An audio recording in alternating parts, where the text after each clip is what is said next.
तो गाइस कैसे हैं हम सब लोग स्वर्ड किंग के एपिसोड 141 के साथ हाजिर हो। तो लास्ट एपिसोड के एंड पे हमें शुई कियान भी दिखाई गई थी। शुई कियान यहीं पर है, इस आउटर गेट को उसने आउटर डिसाइपल के तौर पर ज्वाइन किया हुआ है और यहीं पर वो ट्रेनिंग कर रही है। बाकी वक्त शुई कियान का सीन दिखाते हैं, वो चलती हुई बाजार में बाहर की तरफ निकलती है तो गली में एक नोटिस लगा होता है। दीवार के ऊपर सभी लड़के वहाँ पर उस दीवार के ऊपर लगे हुए नोटिस को पढ़ रहे होते हैं। तो लिखा होता है कि आज यहाँ पर जानचियान वैली को ओपन किया जाने वाला है। के लिए जो ओपन है वो सभी बच्चे जो कि इस कंपटीशन में हिस्सा लेने वाले हैं वो सभी बच्चे वहाँ पर जाकर प्रैक्टिस कर सकते हैं। तुम सभी में से कोई भी वहाँ पर जा सकता है, लेकिन शर्त यह है कि वो वेंचियन पवेलियन का इनर या आउटर डिसाइपल होना चाहिए। वीकेंड जाकर देखती है और कहती है ये एक बहुत ही अच्छी अपॉर्चुनिटी है। अगर मैं भी इस कंपटीशन के लिए यहाँ पर अप्लाई करती हूँ तो इसका मतलब यह है कि मैं वहाँ पर बैठकर कल्टीवेट कर सकती हूँ। वो जाती है और जाकर लिस्ट के ऊपर अपना नाम लिख देती है और कहती है ये अपॉर्चुनिटी बहुत ज्यादा अच्छी है, मैं इस अपॉर्चुनिटी को टेक करने वाली हूँ। वो अपना नाम लिख रही होती है, उसी वक्त ग्राउंड हिलता है। वो सभी लोग साइड के ऊपर देखते हैं और कहते हैं यहाँ पर क्या हो रहा है, लगता है साइड के ऊपर फाइट हो रही है। वहाँ पर देखो कोई फाइट कर रहा है। लोग वहाँ पर देखते हैं तो कुछ लड़के ग्राउंड के ऊपर गिरे पड़े होते हैं, जबकि वो टॉप के ऊपर देखते हैं तो वहाँ पर हमारा जुंजी खड़ा होता है। वो लोग कहते हैं ये तो वही लड़का है, हमने इसके बारे में सुन रखा है, इसका नाम लूजुन है। इसके बारे में इतना पता है कि ये नया स्वर्ड मास्टर है, आउटर गेट का इंचार्ज भी है। इस लड़के ने स्वर्ड पूल के अंदर 9th लेवल के स्वर्ड इंटेंट को अवेकन किया था, जिसके बाद ये हमारे स्वर्ड पूल का सबसे यंगेस्ट स्वर्ड मास्टर बन चुका है। अब इतना नहीं है बल्कि ये बंदा बहुत ज्यादा एरोगेंट भी है। हमने सुना है कि पवेलियन लॉर्ड ने इसे अपने डिसाइपल बनने की ऑफर की थी, लेकिन उसने उस ऑफर को रिजेक्ट कर दिया। और बहुत सारे मास्टर्स भी अपना स्टूडेंट बनाना चाहते थे, लेकिन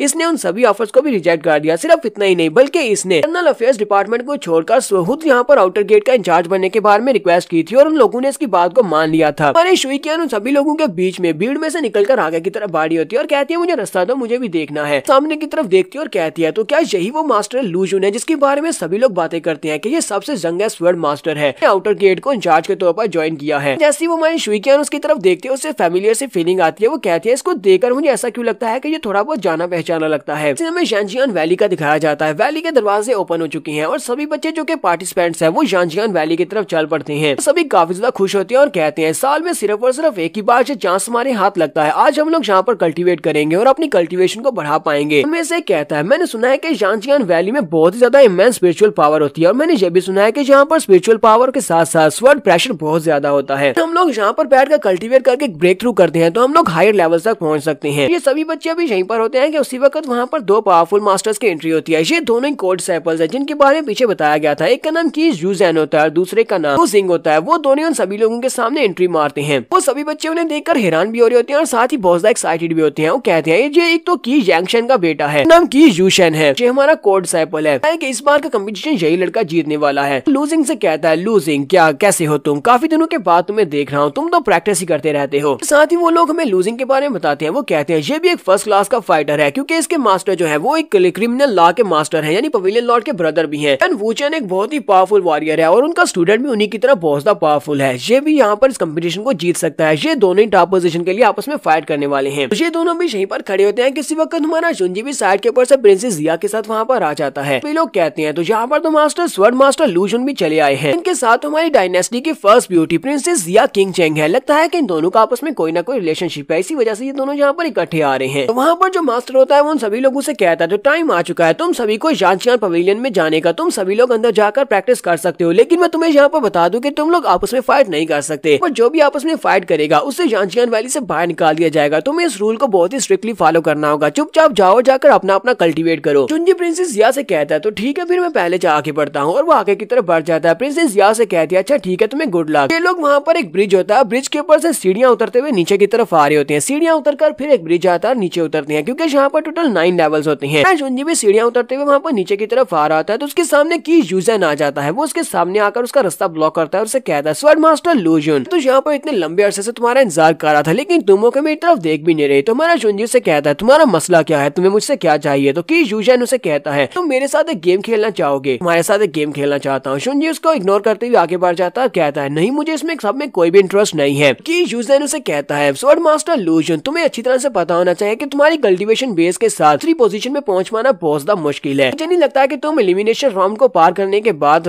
आखिरी राउंड तक पहुंच भी पाओगे, तो मैं वहाँ पर तुमसे फाइट नहीं कर पाऊंगा। इसी वजह से मुझे यहीं पर तुम्हारे साथ एंजॉय करना है। भी देखने वाले और सुनने वाले काफी हैरान होते हैं और कहते हैं जरा इसकी हिम्मत तो देखो कि यूजेन स्वर्ड मास्टर लूजुन के साथ कितनी बदतमीजी से बात कर रहा है और उसे कह रहा है कि वो एलिमिनेशन राउंड में एलिमिनेट हो जाएगा। इसी वजह से वो यहाँ पर उससे फाइट करना चाहता है, यहाँ पर उसके साथ एक गेम खेलना चाहता है। कि ये ऑनरेबल स्वर्ड मास्टर की जरा भी रिस्पेक्ट नहीं कर रहा क्योंकि ये एक स्टूडेंट है और वो एक स्वर्ड मास्टर है, उसकी इज्जत करनी चाहिए। कि यूजेन हमारे जुंजी से कहता है हमारी जानचियान वैली को टोटल 9 लेवल्स में तकसीम किया जाता है, जहाँ पर टोटल 9 लेवल है। इस वक्त हम लोग सेकंड स्टेज के ऊपर हैं। हम दोनों की कल्टीवेशन बाकी सभी से ज्यादा बेहतर है, हम लोग ज्यादा गहराई में नीचे लेवल तक जा सकते हैं। शुंजी से कहता है क्या तुम मेरी बात को सुन भी रहे हो, मैं जहाँ पर तुमसे क्या कह रहा हूँ। शुंजी फिर से उसकी बात को इग्नोर करते हुए कहता है अगर तुम यहाँ पर किसी के साथ इस बारे में कम्पीट करना चाहते हो तो जाओ जाकर किसी और को ढूंढ लो, मुझे तुम्हारे साथ कम्पीट नहीं करना। इस बात से की यूजन बहुत ज्यादा गुस्सा हो जाता है और कहता है जरा इसकी हिम्मत तो देखो, कि मेरे फादर ने कहा था कि ये बहुत ज्यादा एरोगेंट है, ये वाकई में बहुत ज्यादा एरोगेंट है, ये मेरी बात इतनी आसानी से तो नहीं मानने वाला है कि मुझे यहाँ पर कुछ और करना होगा। वहीं पर खड़े खड़े अपनी पावर्स को रिलीज करते हुए शुंजी के ऊपर अटैक कर देता है। तो हमारा शुंजी आसानी के साथ उसके अटैक को अवॉइड कर लेता है। वो उसके अटैक को अवॉइड करता है तो वो अटैक साइड के ऊपर डिफ्लेक्ट हो जाता है और दीवार के ऊपर लगता है, जिससे वहां पर से पत्थर गिरना स्टार्ट हो जाते हैं। यूजन उसे कहता है अब मुझे पता चला कि तुम्हारे पास जो 9th लेवल का स्वर्ड इंटेंट है वो इस तरह का होता है, ये तो वाकई में बहुत ज्यादा स्पेशल है। शुंजी कहता है क्या तुम यहाँ पर मेरे साथ फाइट करना चाहते हो, क्योंकि अगर हम फाइट करेंगे तो हम दोनों को यहाँ से निकाल दिया जाएगा। तो की यूजन उसे कहता है नहीं, मैं तुम्हारे साथ फाइट नहीं करना चाहता है। तुमने जो बात कही कि क्यों मैं तुमसे फाइट कर रहा हूँ, मैं तो तुमसे फाइट नहीं कर रहा। मैंने तो यहाँ पर अपने स्वर्ड ऑरा को रिलीज किया था कि मैं यहाँ पर आसपास के स्वर्ड इंटेंट को, स्वर्ड प्रेशर को रेजिस्ट कर सकूं। मैं सिर्फ इसीलिए अपने स्वर्ड प्रेशर को रिलीज कर रहा हूँ। पता है ना कि यहाँ पर बहुत ज्यादा स्वर्ड प्रेशर है, इसी स्वर्ड प्रेशर को फेस करने के लिए मैं अपनी एनर्जी को रिलीज कर रहा हूँ। अगर यहाँ पर कोई इसके साथ हिट होता है तो ये मेरी गलती तो बिल्कुल भी नहीं है। साथ ही वो ग्राउंड के ऊपर अपना पांव मारता है और अपने प्रेशर को रिलीज करता है। तो वहाँ पर जो आर्म डिसाइपल्स होते हैं वो सारे बेचारे पीछे की तरफ गिरना स्टार्ट कर देते हैं। वो कहता है देखते हैं कि तुम में से कौन यहाँ पर इस ब्रिज के ऊपर खड़ा रह पाता है, क्योंकि मैं तो यहाँ पर अपने प्रेशर को रिलीज करने वाला हूँ। क्योंकि अगर तुम सभी लोग यहाँ पर इस ब्रिज के ऊपर से नीचे गिरते हो तो सभी लोग यहाँ पर ब्रिज से नीचे गिरने के बाद पता नहीं कौन से लेवल के ऊपर जाकर ब्रेक लगाओगे और वहां तक प्रेशर इतना ज्यादा हो जाएगा कि तुम्हारी हड्डियों का चूरा बन जाएगा। इसलिए तुम सभी लोग यहाँ पर बचकर रहना। वो फिर से ग्राउंड के ऊपर पांव मारता है और नीचे के ब्रिज को तोड़ना स्टार्ट कर रहा होता है। एक लड़का बेचारा वहां से नीचे की तरफ गिर जाता है, दूसरा उसका बाजू पकड़कर उसे वापस ऊपर की तरफ खींचता है। शुंजी भी चलाकर उसे कहता है बस बहुत हो गया, ये तुम कर क्या रहे हो। कि यूजन हमारे शुंजी से कहता है यहाँ पर अपने प्रेशर को विड्रॉ कर सकता हूँ, मैं सभी की जान बचा सकता हूँ। अगर तुम यहाँ पर मेरे चैलेंज को एक्सेप्ट कर लो, अगर तुम मेरे साथ गेम खेलने को तैयार हो तो फिर अभी मैं यहाँ पर प्रेशर को रिलीज कर दूंगा। शुंजी उसे कहता है मुझे ये बताओ कि हमें क्या करना होगा, तुम यहाँ पर मुझे जानबूझकर फोर्स कर रहे हो। कि यूजन उसे कहता है हाँ तुमने बिल्कुल ठीक कहा, मैं जानबूझकर तुम्हें फोर्स कर रहा हूँ क्योंकि मुझे तुम्हारे साथ गेम खेलनी है। वो फिर से अपने प्रेशर को रिलीज करता है। जैसे वो प्रेशर को रिलीज करता है तो इस बार कुछ बच्चे वाकई में ब्रिज के ऊपर से नीचे गिर जाते हैं। वो चिल्लाते हुए बेचारे नीचे की तरफ गिर रहे होते हैं। यहीं पर तीसरे लेवल के ऊपर शुइकियान को दिखाते हैं जो कि एक पत्थर के ऊपर बैठकर आराम से कल्टीवेट कर रही होती है। इसी वक्त उसे महसूस होता है कि ऊपर से काफी सारे लोग नीचे की तरफ गिर रहे हैं, यहाँ तक कि ऊपर से ब्रिज का मलबा भी उसके ऊपर ही गिर रहा होता है। कहती है ये क्या, ये तो बहुत ही बुरा हुआ, मैं तो यहाँ पर अपना बेस्ट देने के लिए आई थी ताकि कल्टीवेट करके अपनी कल्टीवेशन को बढ़ा सकूं। मुझे लगता है कि अब सब कुछ खत्म होने वाला है, मेरे ऊपर जो पत्थर गिरने वाला है और मैं इसके साथ यहाँ पर मरने वाली हूँ। आती जब वो अपनी आंखें खोलती है तो पत्थर उसके ऊपर नहीं गिरता, क्योंकि वहाँ पर काफी सारी एनर्जी शील्ड्स होती हैं जिनके साथ हमारे शुंजी ने उन सभी बच्चों को वहाँ पर कैद कर लिया होता है, यानी कि उनको रोक लिया होता है, उन पत्थरों को भी ब्लॉक कर लिया होता है। शुंजी वहाँ पर नीचे उतर आता है। नीचे उतरने के बाद वो शुइकियान के सामने आता है और उसे कहता है लड़की क्या तुम ठीक हो। शुइकियान उसे कहती है हाँ मैं बिल्कुल ठीक हूँ। लेकिन शुंजी जैसे उसके करीब पहुंचता है उसी वक्त शुइकियान को महसूस होता है कि ये चू जिंगजुन है कि शुंजी है। लेकिन शुंजी उसे कहता है क्या तुम ठीक हो, मैंने तुमसे पूछा तुम ठीक हो, कहीं तुम्हें कोई चोट तो नहीं लगी। शुइकियान उसे कहती है नहीं नहीं मुझे चोट नहीं लगी, और साथ ही वो कहती है नहीं ये वो वाला शुंजी नहीं हो सकता, ये तो अलग है, ये तो स्वर्ड मास्टर है, वेंजियन पवेलियन का यंग है स्वर्ड मास्टर है। शुइकियान उसे कहती है स्वर्ड मास्टर आपका बहुत बहुत शुक्रिया, अब मैं ठीक हूँ, अब जा सकते हैं। तो वो उसका छोड़ देता और कहता है तो फिर ठीक है मैं जा रहा हूँ, और बड़ी स्पीड से भागता और फिर से ब्रिज के ऊपर चला जाता है।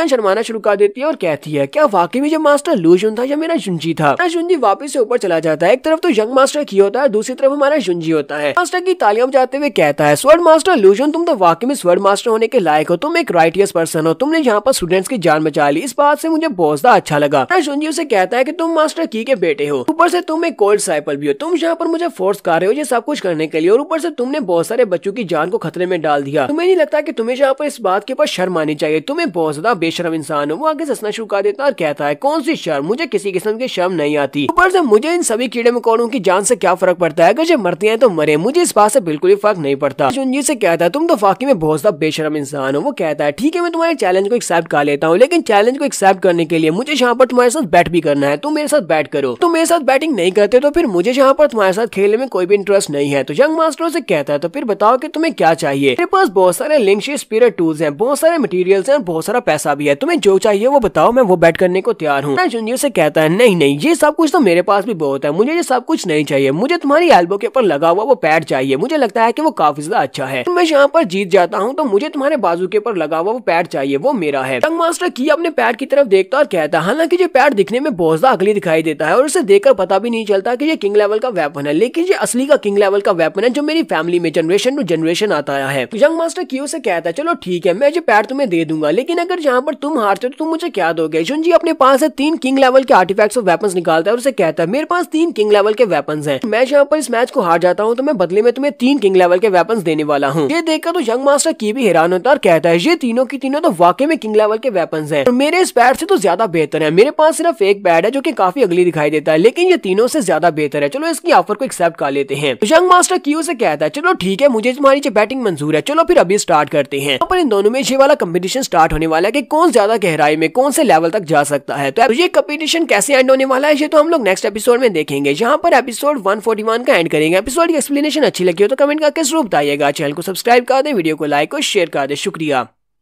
तो गाइस कैसे हैं आप सब लोग, स्वर्ड किंग के एपिसोड 142 के साथ हाजिर हो। तो लास्ट एपिसोड के एंड पे हमने देखा था एक लड़का जिसका नाम की यूजेन होता है, वो हमारे जुनजी को चैलेंज करता है, वो उसे कहता है कि मेरे साथ एक गेम खोलो, वो उसके अपने साथ खेलने के लिए मजबूर भी कर लेता है। हमारा जुनजी उसकी ऑफर को एक्सेप्ट करते हुए उसके साथ एक बैट लगाता है। जुनजी के पास 3 किंग लेवल के वेपन है जबकि उसके पास 1 किंग लेवल का वेपन है। हारने पर इन दोनों को अपने अपने वेपन की अदला बदली करना पड़ेगी। इनके ऊपर देखा था कि यूजेन उसे कहता है चलो फिर ठीक है, अब हम लोग रेडी है, चलो हम लोग टेस्ट को स्टार्ट करते हैं। तो की यूजेन वहीं पर क्लिफ के ऊपर से नीचे की तरफ जंप लगा देता है, जबकि हमारा जुनजी भी इसी वक्त के ऊपर से नीचे जंप लगाता है। ये दोनों बड़ी स्पीड से उड़ते हुए नीचे वाले स्टेप की तरफ जा रहे होते हैं। यहीं पर नीचे 3rd लेवल के स्टेप के ऊपर दिखाते हैं कि एक लड़का बहुत ज्यादा खुश होता है और कहता है तो फाइनली तीसरे लेवल तक पहुंच गया हूँ। इसका मतलब यह है कि लास्ट टाइम जब मैं यहाँ पर आया था मैं दूसरे लेवल तक ही पहुंच पाया था और इस साल में पहले से काफी ज्यादा बेहतर हो चुका हूँ। उनमें से कुछ लड़के ऐसे होते हैं जो कि वहीं पर बाढ़ के पास खड़े होकर उल्टियां खा रहे होते हैं क्योंकि उनसे यहाँ का प्रेशर बर्दाश्त नहीं हो पा रहा होता। हमारा जुनजी और की यूजेन वो दोनों बड़ी स्पीड के साथ उड़ते हुए नीचे की तरफ जा रहे होते हैं। वो लोग कहते हैं जरा देखो तो सही वो लोग कितने स्ट्रॉन्ग है जो दोनों बड़ी स्पीड से उड़ते हुए नीचे वाले राउंड की तरफ जा रहे हैं। यंग मास्टर की हमारे जुनजी से कहता है क्या तुमने उन लोगों को देखा, उनमें से आते तो ऐसे हैं जिन्होंने गिव अप भी कर दिया और वो सिर्फ और सिर्फ तीसरे लेवल तक पहुंचे हैं। यांजियान वैली इस तरह की वैली बिल्कुल भी नहीं है इस तरह की कमजोर लोगों के लिए। हमारा जुनजी से कहता है कहीं तुम्हें इस बात से डर तो नहीं लग रहा कि तुम और ज्यादा नीचे नहीं जा पाओगे। यंग मास्टर की उसकी बात सुनने के बाद सोच रहा होता है ये लड़का मुझे बार बार यहाँ पर इग्नोर किया जा रहा है और अपनी यहाँ पर इसने मेरी बात को इग्नोर कर दिया और ऊपर से मुझे कह रहा है कि मुझे यहाँ पर डर तो नहीं लग रहा। ये दोनों चौथे लेवल के ऊपर जाकर स्टॉप करते हैं। चौथे लेवल पर स्टॉप करने के बाद यंग मास्टर की जल्दी से नीचे जंप करता है तो जुनजी भी उसके पीछे पीछे वहाँ पर जंप करता है। अब ये दोनों यहाँ से 5वें लेवल की तरफ नीचे बढ़ रहे हैं। 5वें लेवल के ऊपर पहले से वो दूसरा यंग मास्टर बैठा होता है जिसका नाम लूजिंग होता है, वो वहाँ पर पहले से बैठा कल्टीवेट कर रहा होता है। ये दोनों 5वें लेवल के ऊपर लैंडिंग करते हैं। 5वें लेवल के ऊपर लैंडिंग करने के बाद वो दोनों से कहता है तुम दोनों तो 5th लेवल तक पहुंच भी आए हो, तुम स्पेशली तुम लड़के तो अपनी पहली ट्राई में यांजियान वैली के 5वें लेवल तक आ गए हो। इसका मतलब ये है कि स्वॉर्ड इंटेंट के 9th लेवल को हासिल करने वाला लड़का वाकई में काफी ज्यादा स्पेशल है। कि हमारा जुनजी लूजिंग की तरफ देखकर सोच रहा होता है कि फैन वूचैन का ये वाला स्टूडेंट ये भी काफी ज्यादा एक्स्ट्राऑर्डिनरी लगता है। ये 5th लेवल के ऊपर बड़ी आसानी के साथ बैठकर यहाँ पर कल्टीवेट कर रहा है जबकि यहाँ पर प्रेशर काफी ज्यादा है। यंग मास्टर की कहता है ये यहाँ पर किस 9th लेवल की बात कर रहे हो, 9th लेवल का स्वॉर्ड इंटेंट होना कोई ज्यादा इंपॉर्टेंट नहीं है, जहाँ पर इससे ज्यादा बेहतर हूँ। देखो तो जरा मैं इससे पहले यहाँ तक पहुंचा हूँ, ऊपर से मैं एक इनर गेट डिसाइपल हूँ। मुझे लगता है कि सारे इनर डिसाइपल्स यहाँ तक 5th लेवल तक पहुंचने के काबिल हैं। साथ ही हमारे जुनजी से कहता है मुझे लगता है कि ये 5वां लेवल यही तुम्हारी लिमिट होगी, तुम 5वें लेवल से आगे नहीं जा सकते। तुम्हारा जुनजी से कहता है मुझे लगता है कि तुम यहाँ पर अपने बारे में बात कर रहे हो कि ये तुम्हारी लिमिट है। इसी के साथ ही हमारा जुनजी बड़े आराम से वहाँ पर दोबारा से दहाने की तरफ आगे बढ़ता है ताकि वहाँ से नीचे जा सके। ये कहता है अभी तो मुझे यहाँ पर पसीना भी नहीं आया, इसका मतलब यह है कि मैं सिर्फ और सिर्फ फायर डाप हुआ हूँ, अब देखो मैं कैसे नीचे जाता हूँ। हमारा जुनजी वहाँ से नीचे की तरफ बढ़ता है जबकि यंग मास्टर क्यू से कहता है अगर तुम जाओगे तो फिर मैं भी जाऊंगा। वो भी जल्दी से जंप करते हुए वहाँ से नीचे की तरफ चल पड़ता है। अब ये दोनों ही 5th लेवल को छोड़कर 6th लेवल की तरफ नीचे बढ़ रहे हैं। अब यंग मास्टर की 6th लेवल के ऊपर कदम रखता है तो वहाँ पर प्रेशर इतना ज्यादा होता है कि उस बेचारे के पसीने छूट जाते हैं। लेकिन इसी के साथ ही वो खड़ा होता है और कहता है मैंने तुमसे कहा था ना कि मैं तुमसे ज्यादा स्ट्रॉन्ग हूँ, अब जरा देखो तो सही मैं किस तरह यहाँ पर बड़े आराम से खड़ा हूँ। तुम यहाँ पर मुझसे हार चुके हो, मैं 6th लेवल के ऊपर पहुंच चुका हूँ, मैं पहला बंदा हूँ, पहला स्टूडेंट हूँ जो कि 6th लेवल तक पहुंच पाया है। तो वो बड़ी आराम से वहाँ पर खड़ा होकर बहुत ज्यादा खुश हो रहा था। किसी के साथ उसे उल्टी आ जाती है और वो भागता हुआ क्लिफ के पास जाता है, वहाँ पर जाकर उल्टी करना स्टार्ट कर देता है। जुनजी उसके पास बड़ी आराम से खड़ा होता है और उसे कहता है तुम ठीक हो, लगता तो नहीं है कि तुम ठीक हो, तुमने तो कहा था कि तुम यहाँ पर बड़ी आसानी से खड़े हो लेकिन तुम्हें देखकर बिल्कुल भी ऐसा नहीं लग रहा, इस शर्त को हार चुके हो। हमारा जुनजी उसके कोहनी के ऊपर से उस पैर को उतार लेता और कहता है तो तुम्हारा ये वाला आर्म गार्ड ये मेरा हुआ। ये देखकर तो वो भी काफी ज्यादा हैरान होता है। यंग मास्टर क्यू से कहता है कब तुमने मेरे बाजू के ऊपर से आर्म गार्ड को उतार लिया। हमारा जुनजी उस आर्म गार्ड को अपने ग्लव्स के साथ मिला लेता है और कहता है ये वाला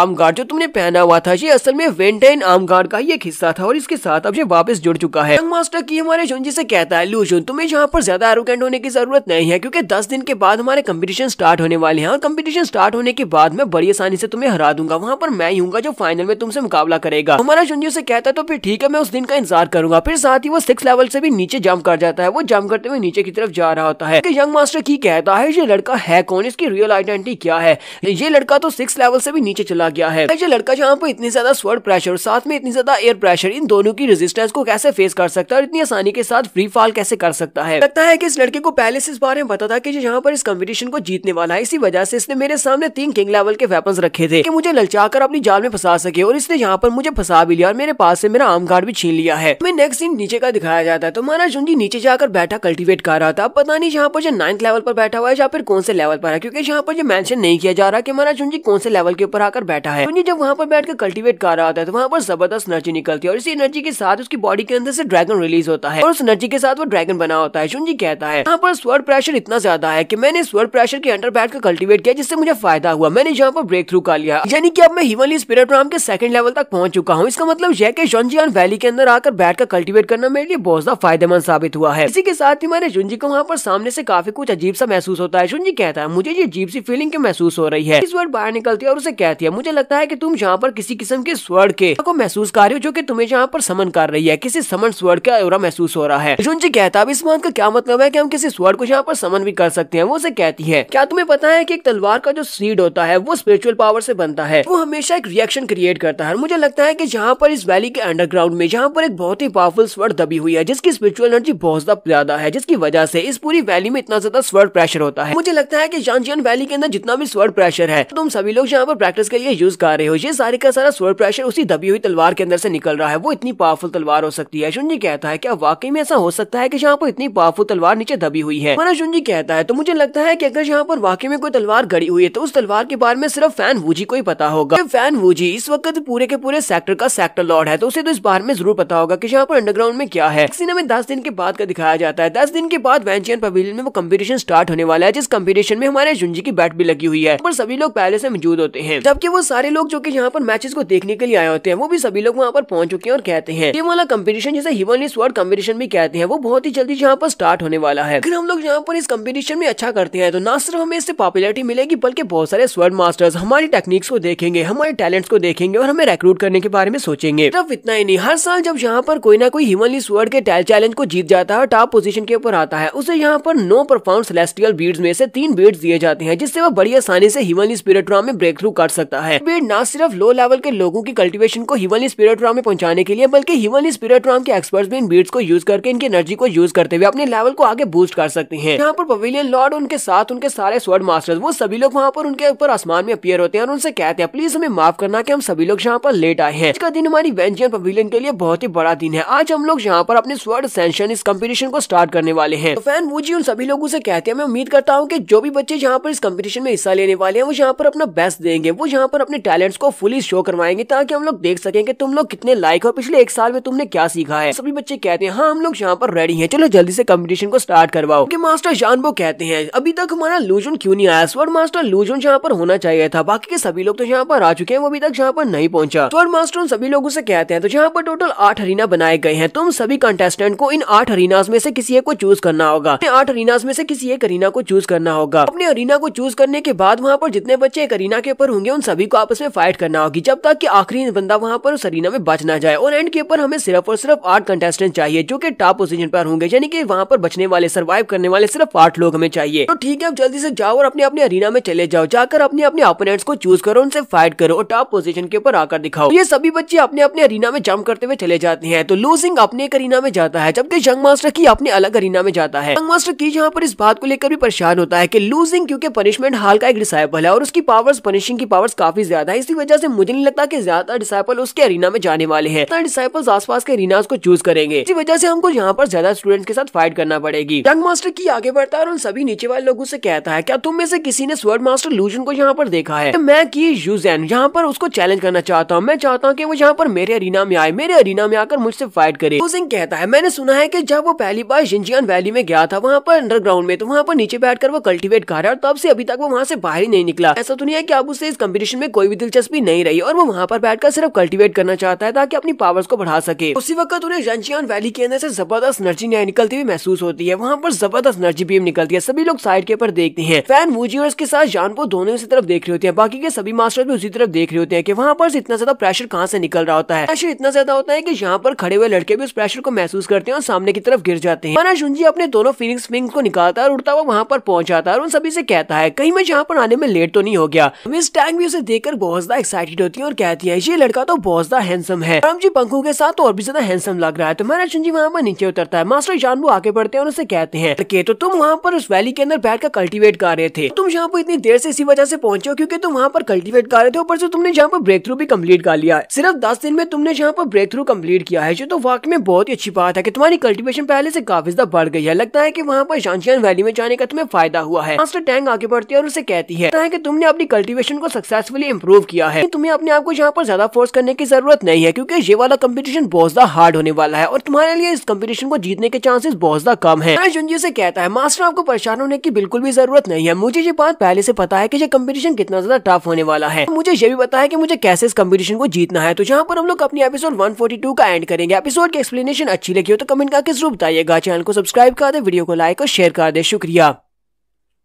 तो गाइस कैसे हैं आप सब लोग। स्वर्ड किंग के एपिसोड 143 के साथ हाजिर हो। तो लास्ट एपिसोड के एंड पे हमने देखा था कि हमारा जुंजी कंपटीशन के लिए पहुंच जाता है, वो थोड़ा लेट आता है तो सभी के अरीना पहले से फिल हो चुके हैं। वहाँ पर यंग मास्टर की ऊपर अपने अरीना में खड़ा होता है और उसे कहता है तुमने यहाँ पर अपने आप को इम्प्रूव कर लिया है, फिर भी तुम यहाँ पर इतना ज्यादा डरे हो कि तुम मेरे अरीना में नहीं आ रहे, चलो जल्दी से यहाँ पर आ जाओ मेरे अरीना में और मुझसे फाइट करो। कि हमारा जुंजी उसकी बात को इग्नोर करते हुए दूसरे अरीना में जंप करते हुए चला जाता है। वो उसे कहता है तुम्हें क्या हुआ, क्या तुम इतने ज्यादा डरे हुए कि तुम यहाँ पर मेरे अरीना में नहीं आना चाहते। अच्छा फिर ठीक है, मुझे लगता है कि तुम यहाँ पर मेरे हाथों से हार का शर्मिंदा नहीं होना चाहते, लेकिन फिर भी तुम्हारे मुकद्दर में हार तो लिखा हुआ है क्योंकि इस दूसरे अरीना में जहाँ पर गए हो वहाँ पर भी बहुत ही पावरफुल लड़के हैं, वो तुम्हें जरूर हरा देंगे, उठाकर बाहर फेंकेंगे। हमारा जुंजी से कहता है तुम कुछ ज्यादा ही शोर मचाते हो, तो मैं यहाँ पर तुम्हें यही मशवरा दूंगा कि तुम्हें अपने बारे में सोचना चाहिए, दूसरों के बारे में नहीं। बहुत ही जल्दी तुम यहाँ पर बहुत ज्यादा शर्मिंदा होने वाले हो। तो ये बात सुनने के बाद यंग मास्टर की फिर से गुस्सा आ जाता है। इसके बाद पवेलियन लॉर्ड जो होते हैं वो रेफरी से कहते हैं सभी के सभी रेफरी ऑटो अरीना में चले जाओ, जाकर अच्छे से इस मैच को रेफर करो और उनसे कहते हैं चलो जल्दी से मैचेस को स्टार्ट करते हैं। तो सभी रेफरी वहाँ पर चले जाते हैं। वहाँ पर जाने के बाद वो सभी बच्चों की लिस्ट बताते हैं। उस लिस्ट में जितने बच्चे एक दूसरे से कम्पीट करने वाले हैं उन सभी के नाम लिए जाते हैं। सबसे पहले हमारे जुंजी का जिस लड़के के साथ मैच होता है उस लड़के का नाम की किंग होता है। ये बात सुनते ही मास्टर यान और मास्टर टैंक दोनों हैरान होते हैं और कहते हैं कैसे हो सकता है, हमारे जुंजी का मुकाबला तो एक ऐसे लड़के के साथ है जो कि पिछली बार एक रूकी डिसाइपल था और टॉप 3 की रैंकिंग में आया था। बाकी के सभी लोग कहते हैं यहाँ पर बहुत ज्यादा मजा आने वाला है। स्वर्ड मास्टर लूजन नया है, लेकिन इससे पहले जो की डिसाइपल था जिसने तीसरी पोजीशन को हासिल किया था वो बहुत ज्यादा स्ट्रॉन्ग है, स्वर्ड मास्टर को बड़ी आसानी से हरा देगा। यही देखने का तो मजा आएगा। यहाँ पर वो सभी लोग एक और बात बताते हैं। वो लोग कहते हैं ये लड़का जिसका नाम की किंग है ये उस मास्टर की जुई का बेटा है, की जैंग का बेटा है। तो कुछ दिन पहले स्वर्ड मास्टर लूजुन ने मारने की कोशिश की थी। वो आउटर गेट का मैनेजर है और आउटर गेट के मैनेजर के साथ लूजुन का झगड़ा हुआ था, जिसकी वजह से लूजुन ने उसे सजा के तौर पर उसकी जान लेने की कोशिश की थी। कि अब उसका बेटा यहाँ पर अपने बाप की बेइज्जती का बदला लेने वाला है। यहाँ पर की किंग को दिखाते हैं। की किंग हमारे जुंजी के सामने लैंडिंग करता है और वो काफी ज्यादा गुस्से में होता है। वो चिल्लाकर कहता है लूजुन तुम्हारी हिम्मत कैसे हुई मेरे फादर को हर्ट करने की, यहाँ तक कि तुमने मेरे फादर की जान लेने की कोशिश की थी। आज मैं यहाँ पर इस बात का तुमसे बदला लेने वाला हूँ। तुम्हारी हिम्मत कैसे हो सकती है, मेरे फादर एक एल्डर हैं, तुमने उनके ऊपर अटैक किया था और अपनी तलवार लेकर वो जुंजी के ऊपर अटैक करने के लिए उसके करीब पहुंचता है। वो अपनी तलवार घुमाकर एनर्जी को रिलीज करता है। वहाँ पर जबरदस्त धमाका होता है। जुंजी बड़ी आसानी के साथ उसके अटैक को अवॉइड कर लेता है। देखने वाले कहते हैं लगता है कि ये स्वर्ड मास्टर भी काफी ज्यादा स्ट्रॉन्ग है, इसीलिए तो इसे स्वर्ड मास्टर बनाया गया है। कितनी आसानी के साथ की किंग के अटैक को डॉज कर लिया है। जुंजी पहले अटैक को डॉज करता है, फिर दूसरे अटैक को भी डॉज कर लेता है। की किंग अपनी तलवार को घुमाने के साथ साथ जुंजी से ये भी कह रहा था कि तुम अपनी तलवार को क्यों नहीं निकाल रहे, चलो जल्दी से अपनी तलवार को बाहर निकालो, अपनी रियल पावर मुझे दिखाओ। क्या तुम यहाँ पर सिर्फ और सिर्फ डॉज ही करने वाले हो या फिर अपनी तलवार निकाल कर मुझसे फाइट भी करोगे। तो जुंजी कहता है तुम तो कुछ ज्यादा ही शोर मचाते हो और वह अपनी एक उंगली को सामने की तरफ करते हुए उसकी तलवार को ब्लॉक कर लेता है। सिर्फ एक उंगली के साथ उसकी तलवार को ब्लॉक करते हुए उसके साथ ही कहता है अरे जैसे एक बेवकूफ और कमजोर ओपोनेंट के लिए मुझे अपनी तलवार निकालने की क्या जरूरत है जब मैं सिर्फ एक उंगली के साथ तुम्हें हरा सकता हूँ। इसी उंगली के साथ ही हमारा जुंजी अपने स्वर्ड इंटेंट को रिलीज करता है तो उसकी तलवार भी टूट जाती है और इसी के साथ ही की किंग वहाँ पर अरीना से बाहर जाकर गिरता है। यहीं पर की किंग को ये बात याद आती है कि उसके मास्टर यानी कि उसके फादर ने उसे ये बात कही थी तुम वहाँ पर इस फाइट को हारने वाले हो। अगर तुम वहाँ पर ऐसा लगे कि तुम हारने वाले हो लेकिन फिर भी तुम उस लड़के को बहुत ही बुरी तरह से जख्मी कर देना। अगर उसकी बॉडी के ऊपर एक छोटा सा कट भी लग जाता है तब भी वो अगले मैच में बहुत ज्यादा काम आएगा। तुमसे अगले जो कम्पिटिटर्स हैं वो उसको आसानी से फिर हरा पाएंगे। इसी वजह से तुम्हें ये तो करना ही होगा। लेकिन वो बेचारा गिरते वक्त कहता है मैं तो यहाँ पर एक अटैक भी इसके ऊपर डिलीवर नहीं कर पाया, मैं इसको क्या जख्म दूंगा, मैं तो उसके ऊपर स्क्रैच भी नहीं डाल सकता। और वो ग्राउंड में जाकर गिरता है, धमाका होता है, उसके मुंह से जबरदस्त ब्लड निकलता है और वो वहीं पर बेहोश हो जाता है। इसके साथ ही रेफरी कहता है तो यहाँ पर स्वर्ड मास्टर लू जुन इस गेम के विनर है। देखने वाले बहुत ज्यादा हैरान होते हैं। फिर साथ ही वो लू जुन करके नारे लगाना शुरू कर देते हैं कि लू जुन ने यहाँ पर पहले मैच को जीत लिया। मास्टर की जैंक्शन भी वहीं पर खड़े होते हैं और कहते हैं ये कचरा यहाँ पर इतनी आसानी से मैच को कैसे जीत सकता है। के बाद यहाँ पर कुछ लड़कों को गिरता हुआ दिखाते हैं। काफी सारे डिसाइपल्स जिनकी फाइट हमारे जुंजी के साथ होती है, वो सभी लोग अरीना से बाहर की तरफ गिर रहे होते हैं। जुंजी बड़ी आसानी से अपने मैच को जीत जाता है। सभी देखने वाले अब काफी ज्यादा बोर हो रहे थे और कहते हैं स्वर्ड मास्टर लू जुन ये तो यहाँ पर अपने मैचेस को जीतते जा रहे हैं, हमें ये उम्मीद नहीं थी। इतना तो पता था कि स्वर्ड मास्टर लेकिन इतना स्ट्रॉन्ग है कि ये बिना अपने वेपन को निकाले सभी को हराता जा रहा है। जबकि दूसरे अरीना में शुई कियान को दिखाते हैं कि शुई कियान वहाँ पर अपनी सारी की सारी बैटल्स को जीत लेती है। शुई कियान अपनी तरफ से अपनी सारी बैटल्स को जीतने के बाद अकेली मैदान में खड़ी होती है। दूसरी तरफ हमारे जुंजी की तरफ देखती है और कहती है स्वर्ड मास्टर लू जुन कहीं ये क्या ये वाकई में इतना ज्यादा पावरफुल है, यहाँ पर इतने सारे लोगों को अकेले हरा सकता है। हमारा जुंजी भी वहाँ पर खड़ा सोच रहा होता है कि यहाँ पर जो फर्स्ट राउंड है ये तो बहुत ज्यादा बोरिंग है, क्योंकि यहाँ पर सभी कमजोर लोग हैं जो मुझसे फाइट कर रहे हैं। साथ ही वो साइड के ऊपर देखने के बाद कहता है लेकिन चलो मैं यहाँ पर शुई कियान से तो मिल सका हूँ। बहुत ही अच्छी बात है कि मैं शुई कियान से यहाँ पर मिला, क्योंकि 1 साल हो गुजर चुका है। 1 साल पहले हम लोग क्लाउड डायनेस्टी में आखिरी बार मिले थे, उसके बाद मुझे वहाँ से छोड़कर चली आई थी। लेकिन अब जबकि मैंने यहाँ पर अपने ओरा और अपनी बॉडी स्मेल को भी चेंज किया हुआ है, तो ये लड़की कभी मुझे यहाँ पर पहचान नहीं पाएगी कि मैं वही जुंजी हूँ। साथ ही मेरा जुंजी अपने साथ वाले अरीना की तरफ देखता है और कहता है तो देखो जरा यहाँ पर भी कोई फेमिलियर फेस है। वहाँ पर उस अरीना में भी आखिरी फाइट चल रही होती है जो कि टैंकिंग की होती है, और टैंकिंग के सामने एक बहुत ही हटाकटा बंदा खड़ा होता है। जुंजी कहता है ये तो टैंकिंग है, इसका जो अपोनेंट है वो तो हिमनली स्पिरिट राम के फर्स्ट लेवल पर और काफी ज्यादा स्ट्रॉन्ग लगता है। मुझे लगता है कि तकरीबन 6 महीने पहले वो हिमनली स्पिरिट राम में पहुंचा होगा। इसका मतलब यह है कि उसकी स्ट्रेंथ ज्यादा बढ़ चुकी है, जबकि टैंकिंग इस वक्त अर्थ स्पिरिट राम के 7th लेवल पर है। क्या ये टैंकिंग लड़का यहाँ पर इस फाइट को जीत पाएगा? देखने में तो ये नामुमकिन लगता है। टैंकिंग वहाँ पर अपने आसपास देखकर कहता है जरा देखो तो यहाँ पर कितने सारे लोग हैं, कितनी सारी खूबसूरत लड़कियां हैं। वो उन सभी से कह रहा होता है मेरे चेहरे को अच्छे से याद कर लो, मैं यहाँ पर इस मैच को जीतूंगा और उसके बाद मैं टॉप पोजीशन को भी जीतूंगा। फिर वो सामने वाले बंदे से कहता है तो क्या हम लोग यहाँ पर अपने मैच को स्टार्ट करें? तो वो बंदा बहुत ज्यादा गुस्सा हो जाता है और उसे कहता है हाँ क्यों नहीं, चलो स्टार्ट करते हैं। वो जल्दी से जंप करते हुए उसके ऊपर अटैक करने के लिए आगे बढ़ता है। तो उसी वक्त टैंकिंग के माथे के ऊपर एक पर्पल कलर की रोशनी चमकती है और इसी पर्पल कलर की रोशनी के चमकने के साथ ही उस बड़े से लड़के के सामने से गायब हो जाता है, जबकि वो बड़ा सा लड़का अपनी तलवार को घुमाते हुए उसके ऊपर अटैक करता है। देखने वाले काफी ज्यादा हैरान होते हैं और कहते हैं ये फाइट तो बहुत ज्यादा फास्ट है, यहाँ पर क्या होने वाला है? टैंकिंग बड़ी स्पीड से सामने से गायब हो गया है। हमारा जुंजी सोच रहा होता है यहाँ पर हो क्या रहा है, किंग की स्ट्रेंथ अचानक से इतनी ज्यादा कैसे बढ़ गई है, क्योंकि वो तो अर्थ स्पिरिट राम के 7th लेवल पर है, लेकिन उसकी अब स्पिरिट जो एनर्जी जो है वो हिमनली स्पिरिट राम से भी ज्यादा बढ़ चुकी है। टैंकिंग सामने से गायब होने के बाद उसके सर के ऊपर चला जाता है, अपनी तलवार को ऊपर उठाता है, उसकी तलवार के अंदर से पर्पल एनर्जी निकल रही होती है। वो उसके ऊपर अटैक करता है ऊपर से नीचे की तरफ आते हुए। बड़ा लड़का जल्दी से अपनी तलवार को ऊपर उठाता है और उसके अटैक को ब्लॉक करता है। वो उसके अटैक को ब्लॉक कर रहा था लेकिन उसको ब्लॉक नहीं कर पा रहा था। वो कहता है ऐसा कैसे हो सकता है लड़के, तुम्हारे पास इतनी पावर कहाँ से आई है? तुम तो अर्थ स्पिरिट राम के 7th लेवल पर हो। टैंकिंग उसे कहता है तो इस बात से क्या फर्क पड़ता है, मेरा कल्टीवेशन लेवल क्या है? इसी के साथ ही वो थोड़ा सा जोर लगाता है तो वो लड़का बेचारा उड़ता हुआ अरीना से बाहर गिर जाता है, उसके मुंह से ब्लड निकलता है और वहीं पर बेहोश हो जाता है। उनका जो रेफरी होता है वो कहता है तो इस राउंड का जो विनर है उसका नाम टैंकिंग है, और टैंकिंग भी इस बात से बहुत ज्यादा खुश हो जाता है और कहता है ये मैंने यहाँ पर इस मैच को जीत लिया, अब मैं फाइनल में जा सकता हूँ। देखने वालों को कुछ भी समझ नहीं आ रही होती। देखने वाले कहते हैं ये मैच तो बड़ी आसानी से इस लड़के ने जीत लिया, लगता है कि इसने अपनी स्पीड को यहाँ पर यूज किया है, क्योंकि उस बड़े आदमी की स्पीड कम थी, इसकी स्पीड ज्यादा थी। स्पीड के बलबूते के ऊपर इसने उसके ऊपर फाइनल ब्लो दिया, जिसके साथ एक ही अटैक में ये जीत गया। सामने वाला अपोनेंट बहुत ज्यादा होपलेस था। कि हमारा जुंजी यहाँ पर डिफरेंट तरीके से सोच रहा होता है। जुंजी कहता है इस लड़के ने यहाँ पर ह्यूमन स्पिरिट राम की एक टेक्निक को यूज किया है। जुंजी कहता है यहाँ पर जितने भी मार्शल आर्ट्स के टैलेंट्स होते हैं वो सारे के सारे 3 लेवल्स के होते हैं, एक ह्यूमन लेवल, एक अर्थ लेवल होता है और एक ह्यूमन लेवल होता है। लेवल को 3 अलग अलग लेवल्स में डिवाइड किया जाता है, जो कि हाई, मीडियम और लो लेवल है। जहाँ पर हर मार्शल आर्ट्स लेवल के हिसाब से उनकी लाइट्स अलग अलग होती है। जैसे कि ह्यूमन मार्शल आर्ट्स की लाइट जो होती है वो व्हाइट कलर की होती है, कि अर्थ मार्शल आर्ट्स की कलर की लाइट जो होती है वो ब्लू होती है, और जो ह्यूमन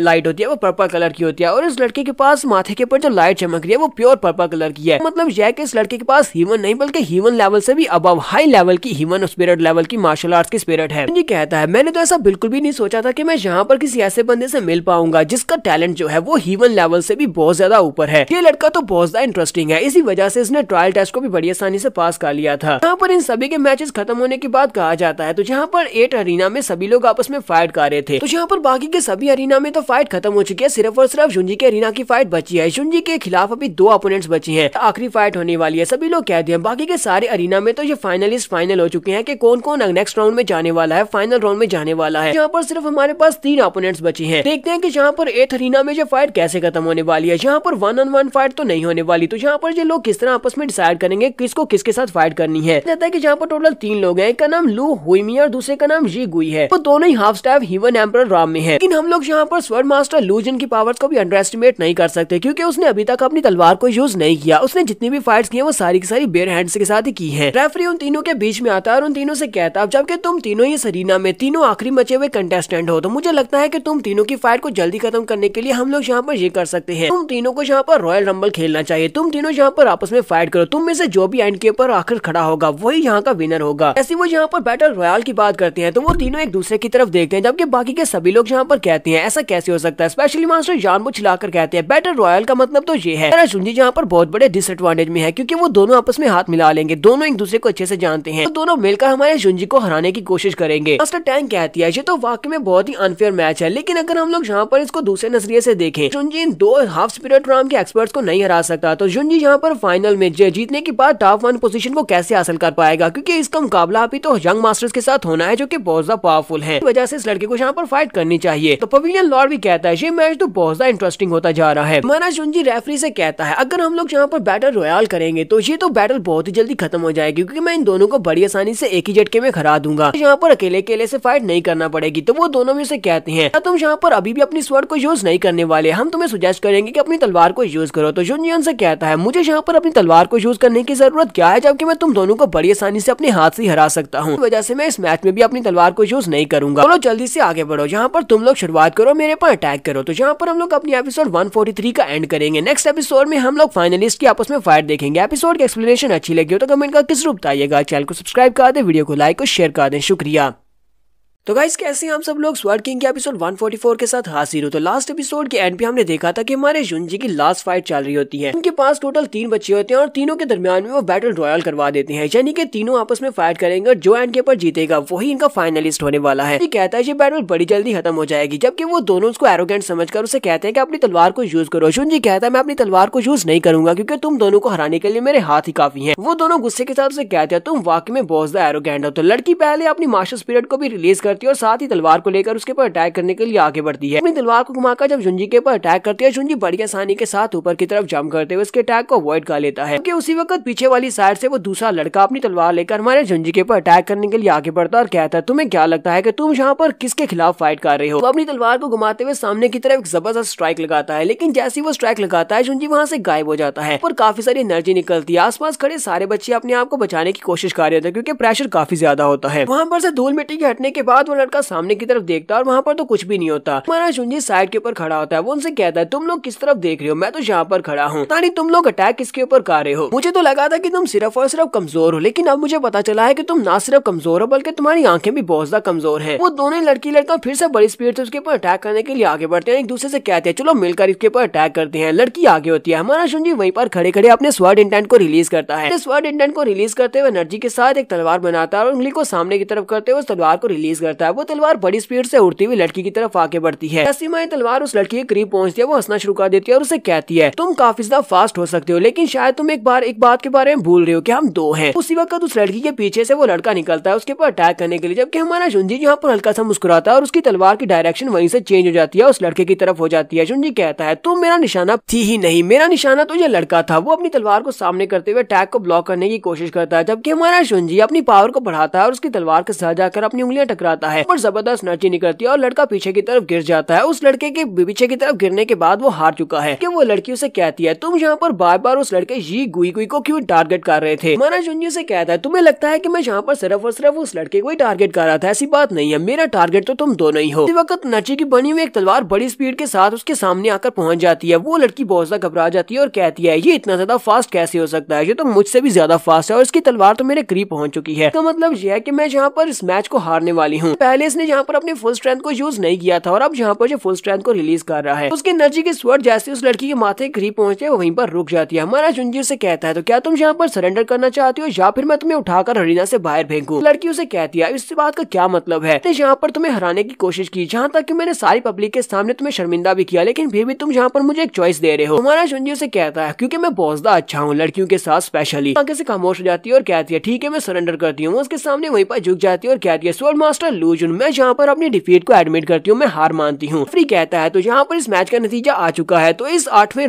बैटल अरीना में मैच कंप्लीट हो चुका है और स्वॉर्ड मास्टर लूजन ने यहाँ पर इस मैच को जीता है। अभी देखने वाले बहुत ज्यादा हैरान और एक्साइटेड भी होते हैं और कहते हैं स्वॉर्ड मास्टर लूजन ने सारे के सारे मैचेस को बिना अपने वेपन को यूज किए ही जीत लिया। उसने अपनी तलवार को निकाला भी नहीं और इसने अपने मैचेस को जीत लिया। ये बहुत ज्यादा पावरफुल है। के बाद पवेलियन मास्टर बाकी के सभी मास्टर ऊपर खड़े हो जाते हैं और कहते हैं यहाँ पर हम लोगों ने फर्स्ट प्रीलिमिनरी राउंड्स को खेल लिया और अब यहाँ पर हमारे पास टोटल 8 कंटेस्टेंट हैं जो कि फाइनल राउंड में फाइट करेंगे और ये फाइनल राउंड हमारा फाइनल राउंड होने वाला है। इस फाइनल राउंड के लिए हम लोग अभी यहाँ पर इन सभी के नाम तय करेंगे कौन किसके साथ मैच करेगा। तो उन सभी के नाम एक टैबलेट के ऊपर लिखे आते हैं और सभी लोग उन टैबलेट्स को मिक्स करके वहाँ पर लाते हैं। पवेलियन लॉर्ड आगे बढ़ते हैं और उन सभी लॉर्ड्स को उठाते हैं और देखते हैं कि किसकी फाइट किसके साथ होने वाली है। फाइनल राउंड में जो सबसे पहला मैच होने वाला है वो यंग मास्टर की और दूसरा एक लड़का होता है जिसका नाम जैन सानी होता है। दूसरा मैच जो होता है वो लू सिंह और वर्सेस जाओ ली क्यू के दरमियान में होने वाला है। हमारा तीसरा मैच वो शुई क्यान और दूसरी तरफ से एक लड़का होता है जिसका नाम किंजू होता है। फाइनली चौथा मैच होता है हमारे जुंजी और दूसरा टैंकिंग होता है। इन दोनों के दरमियान में यहाँ पर चौथा फाइनल मैच होने वाला है। पवेलियन लॉर्ड उन लोगों से कहते हैं तो हम लोगों ने ड्राइंग को कंप्लीट कर लिया और तुम सभी को बता दिया गया है कि इसका मैच किसके साथ होने वाला है और किस तरतीब के साथ होने वाला है। इसी वजह से तुम सभी लोग जाओ जाकर अब रेस्ट करो। हम लोग ये मैचेस कल खेलेंगे, कल यहाँ पर फाइनल मैच खेले जाएंगे। तो नेक्स्ट सीन में स्वॉर्ड मास्टर पी का दिखाया जाता है जहाँ पर बाम्बू फॉरेस्ट में हमारा जुंजी बैठकर कल्टीवेट कर रहा था। हमारा जुंजी वहाँ पर बैठकर कल्टीवेट करके अपनी एनर्जी को बढ़ाने की कोशिश कर रहा होता है। इस वक्त उसे महसूस होता है कि स्वॉर्ड मास्टर पवेलियन लॉर्ड वहाँ पर आए हैं। वो उठकर खड़ा हो जाता है और उसे कहता है पवेलियन लॉर्ड आप यहाँ पर इतनी रात के वक्त क्या करने के लिए आए हैं? क्या आप यहाँ पर मुझे मिलने के लिए आए हैं? पवेलियन लॉर्ड उसे कहते हैं मैं यहाँ पर तुम्हें डिस्टर्ब तो नहीं करना चाहता स्वॉर्ड मास्टर लूजन, मैं यहाँ पर इतनी रात के वक्त तुमसे कुछ बात करने के लिए आया हूँ। जी कहता है आपको परेशान होने की जरूरत नहीं है, आपने जो बात करनी है वो खुलकर करे। पवेलियन लॉर्ड उसे कहते हैं मैं यहाँ पर तुमसे कुछ पूछने के लिए आया हूँ। मैं तुमसे ये जानना चाहता हूँ कि तुम्हारे पास जो बॉडी है क्या वो एक स्वॉर्ड बॉडी है? हमारा जुंजी इसकी बात सुनने के बाद कहता हाँ मेरे पास एक स्वॉर्ड बॉडी है क्योंकि मैं यहाँ पर अब तुमसे इस बात को छुपा तो नहीं सकता। कहते हैं ये तो बहुत ही इंटरेस्टिंग बात है, तो क्या तुम मुझे शो करवा सकते हो कि तुम्हारे पास कौन सी स्वॉर्ड बॉडी है? मैं इसे देखना चाहता हूँ। जुंजी उसे कहता हाँ क्यों नहीं। वो अपनी वहाँ पर स्वॉर्ड बॉडी को रिलीज करता है और उसे कहता है कि पवेलियन लॉर्ड इतनी रात के वक्त मुझसे ये जानने के लिए आए हैं कि क्या मेरे पास कौन सी स्वॉर्ड बॉडी है, तो मैं आपको जरूर दिखाऊंगा। वो अपनी स्वॉर्ड एनर्जी को रिलीज करता है, उसकी स्पिरिट भी रिलीज होती है। कहता है मेरे पास एक ऐसी स्वॉर्ड एनर्जी है जिसको हम लोग किंग लियान स्वॉर्ड बॉडी कहते हैं और इसके साथ साथ मेरे पास एक 9 स्टार लोटस फ्लावर भी है। इसका मतलब यह है कि मेरी बॉडी स्वॉर्ड के साथ एक हो चुकी है, इसी वजह से मेरे पास स्वॉर्ड बॉडी है। पवेलियन लॉर्ड उसकी बात सुनने के बाद काफी खुश होते हैं और कहते हैं तुमने जहाँ पर कहा कि तुम्हारी स्वॉर्ड एनर्जी, तुम्हारी बॉडी और तुम्हारी तलवार एक है, तो वाकई में बहुत ज्यादा फॉर्चुनेट हो। ये बात वाकई में बहुत ज्यादा अमेजिंग है। तुम्हें नहीं पता है कि ये कितनी बड़ी ब्लेसिंग है। ये मेरे वेंजियन सेक्टर के लिए भी बहुत बड़ी ब्लेसिंग की बात है कि तुम्हारे पास स्वॉर्ड बॉडी है। लेकिन साथ ही वो कहते हैं लेकिन अफसोस तुम इस तरह कल्टीवेट नहीं कर सकते। स्वॉर्ड बॉडी को आगे इंप्रूव कर पाना बहुत ज्यादा टफ होता है और अकेले तो इसको इंप्रूव कर पाना बहुत ज्यादा मुश्किल है। पवेलियन लॉर्ड हमारे जुंजी से कहते हैं हालांकि तुम बहुत ज्यादा ब्लेस्ड और बहुत ज्यादा हार्ड वर्किंग भी हो, लेकिन मैं तुम्हें बता दूं कि अकेले ट्रेनिंग करने से तुम कभी भी अपनी स्वॉर्ड बॉडी को इंप्रूव नहीं कर पाओगे। ये तुम्हारे लिए बहुत ज्यादा मुश्किल हो जाएगा। इसलिए मुझे लगता है कि ये बहुत ज्यादा बेटर रहेगा अगर तुम यहाँ पर मुझसे कहो कि मैं तुम्हारी हेल्प कर दूं, मैं ट्रेनिंग में तुम्हारी हेल्प कर सकता हूँ। तो जुंजी कहता है लगता है कि ये फिर से यहाँ पर मुझे अपना डिसाइपल बनाने के लिए ऑफर करने के लिए आया है, लेकिन ये इतना बेशर्म कैसे हो सकता है कि ये दोबारा यहाँ पर मुझे रिक्रूट करने के लिए चला आया। तो हमारा जुंजी फिर से उसे मना करने वाला है। वो उसे कहता है पवेलियन लॉर्ड मैंने जो फैसला लिया था वो मैंने चेंज नहीं किया। अकेले बैठकर कल्टीवेट करना चाहता हूँ क्योंकि मुझे लगता है कि अकेले कल्टीवेट करने से कल्टीवेशन तेजी से बढ़ती है और मैं बेहतर कल्टीवेट कर सकता हूँ। इसी वजह से मुझे फिलहाल मास्टर की जरूरत नहीं है। पवेलियन लॉर्ड इस बात से काफी गुस्सा होते हैं, चिल्लाकर उसे कहते हैं लूजन ना बस भी करो। लगता है कि तुम अभी तक अपनी किंग लियान स्वॉर्ड बॉडी के बारे में कुछ भी नहीं जानते, अकेले इसके बारे में कुछ जान भी नहीं पाओगे। तुम्हें नहीं लगता कि तुम्हारे पास जो किंग लियान स्वॉर्ड बॉडी आई है ये ह्यूमंस की तरफ से एक बहुत बड़ी ब्लेसिंग है। तो इस ब्लेसिंग को यहाँ पर जाया बिल्कुल भी नहीं करना चाहिए। अच्छी बात वाकई में सच है कि किंग लियान स्वॉर्ड बॉडी तुम्हारी है, तुम इसके मालिक हो, लेकिन तुम इस वक्त तुम्हारे वेंजियन पवेलियन के एक स्टूडेंट भी हो, एक मास्टर भी हो। मुझे लगता है कि तुम्हें अपनी किंग लियान स्वॉर्ड बॉडी को और ज्यादा स्ट्रॉन्ग बनाना चाहिए, इसकी कल्टीवेशन को आगे बढ़ाना चाहिए और तुम्हें यहाँ पर हमारी पवेलियन के लिए कुछ ना कुछ करना चाहिए। तो तुम यहाँ पर अपनी गलती की वजह से अपनी किंग लियान स्वॉर्ड बॉडी को बहुत ज्यादा वीक बना देते हो या इसे बेकार बना देते हो, तो ये हमारे लिए बहुत बड़ा नुकसान होगा। ना सिर्फ हमारे लिए बल्कि तुम्हारे लिए भी नुकसान होगा। तो जुंजी से कहता है पवेलियन लॉर्ड लगता है कि आप मेरे बारे में कुछ ज्यादा ही परेशान है, आपको इतनी परेशानी लेने की जरूरत नहीं है। उसे कहते हैं मैं अपने वेंजियन पवेलियन के लिए कह रहा हूँ, जितने भी डिसाइपल्स हैं उन सभी के लिए कह रहा हूँ। मैं नहीं चाहता कि यहाँ पर तुम्हारी ये वाली जो स्पेशल एबिलिटी है ये जाया हो जाए। इसी वजह से आज मैं यहाँ पर एक बहुत ही स्पेशल डिसीजन लेने वाला हूँ। वो जुंजी से कहते हैं जहाँ पर पहले एक बैट लगी हुई है कि तुम्हें इस कंपटीशन के टॉप पोजीशन पर पहुंचना है, मैं यहाँ पर उस बैट में कुछ और ऐड कर रहा हूँ। अगर तुम यहाँ पर इस कंपटीशन में टॉप पोजीशन को हासिल नहीं कर पाते, तुम्हें यहाँ पर मेरी डिसाइपलशिप को कबूल करना होगा, यानी कि तुम मुझे अपना मास्टर मानोगे और जो मैं तुम्हें कहूंगा वही तुम्हें करना होगा। उसके बाद तुम मेरे अंडर रहते हुए अपनी कल्टीवेशन को आगे बढ़ाओगे। जुंजी कहता है पवेलियन लॉर्ड आपको नहीं लगता कि ये कुछ ज्यादा ही आगे की तरफ बढ़ रहा है, आप तो यहाँ पर कुछ ज्यादा ही कह रहे हैं। पवेलियन लॉर्ड से कहते हैं लड़के मैं ये सब कुछ तुम्हारे के लिए कह रहा हूँ, तुम्हारी भलाई के लिए कह रहा हूँ। मैं चाहता हूँ कि तुम यहाँ पर मेरे राइट हैंड मैन बन जाओ और उसके बाद मैं तुम्हारी मदद से अपने वेंजियन पवेलियन को बहुत ज्यादा स्ट्रॉन्ग बना दूंगा। ना सिर्फ वेंजियन पवेलियन को बल्कि तुम्हें भी बहुत ज्यादा स्ट्रॉन्ग बना दूंगा। इस पूरे के पूरे ट्रू स्पिरिट मेनलैंड के सबसे पावरफुल कैरेक्टर बन जाओगे। तुम्हारा शुंजी से कहता है बिल्कुल परेशान होने की जरूरत नहीं है, मैं ये सब कुछ अच्छे से संभाल लूंगा, टॉप पोजीशन को हासिल करूंगा ताकि मुझे आपका डिसाइपल ना बनना पड़े। ये बात सुनने के बाद पीछे की तरफ मुड़ जाता और कहता है लगता है कि तुम यहाँ पर मेरी किसी भी बात को नहीं मानने वाले। चलो फिर ठीक है, जो तो कंपटीशन के बाद ही पता चलेगा। शुंजी उसके जाने के बाद हल्का सा मुस्कुराता और कहता है इसे लगता है कि मैं यहाँ पर इसका डिसाइपल बनने के बाद इसका राइट हैंड मैन बन जाऊंगा, लेकिन इसको क्या पता कि मैं ट्रू स्पिरिट मेनलैंड में जांचगान पवेलियन तो सिर्फ एक छोटा सा पवेलियन है, मैं तो पूरे के पूरे ट्रू स्पिरिट मेनलैंड का किंग बनने वाला हूँ। इसी वक्त शुंजी को कुछ महसूस होता है, वो साइड के ऊपर देखता है और कहता है कौन है वहाँ पर, जल्दी से बाहर निकलो। तो शुई कियान वहाँ से बाहर निकलती है और उसे कहती है मास्टर लू जुन, मेरा नाम शुई कियान युई है और मैं एक आउटर डिसाइपल हूँ आउटर गेट से। आपके बारे में काफी कुछ सुना है, लास्ट टाइम आपने सेकंड राउंड में मुझे बचाया भी था जांचगान वैली में। शुंजी उसे कहता है अच्छा तो वो लड़की तुम थे जिसकी मैंने जान बचाई थी, मुझे ये बताओ कि इतनी रात के वक्त तुम यहाँ पर क्या कर रही हो, क्या तुम्हें मुझसे कुछ चाहिए? तो शुई कियान उसे कहती है हाँ मैं यहाँ पर मदद लेने के लिए आई हूँ क्योंकि कल मेरा मैच किनजू के साथ होने वाला है। सुना है कि वो बंदा काफी ज्यादा टेम्पर वाला और काफी ज्यादा गुस्से वाला भी है, उसकी पावर्स भी काफी ज्यादा हैं। क्या आप मुझे यहाँ पर कुछ टेक्निक्स सिखा सकते हैं जिन टेक्निक्स को यूज करते हुए मैं उस लड़के को आसानी से हरा सकती हूँ? मुझे आपकी मदद की जरूरत है। तो उसके बाद हमारा जुंजी उसको टीच करता है और टीच करने के बाद मास्टर पीक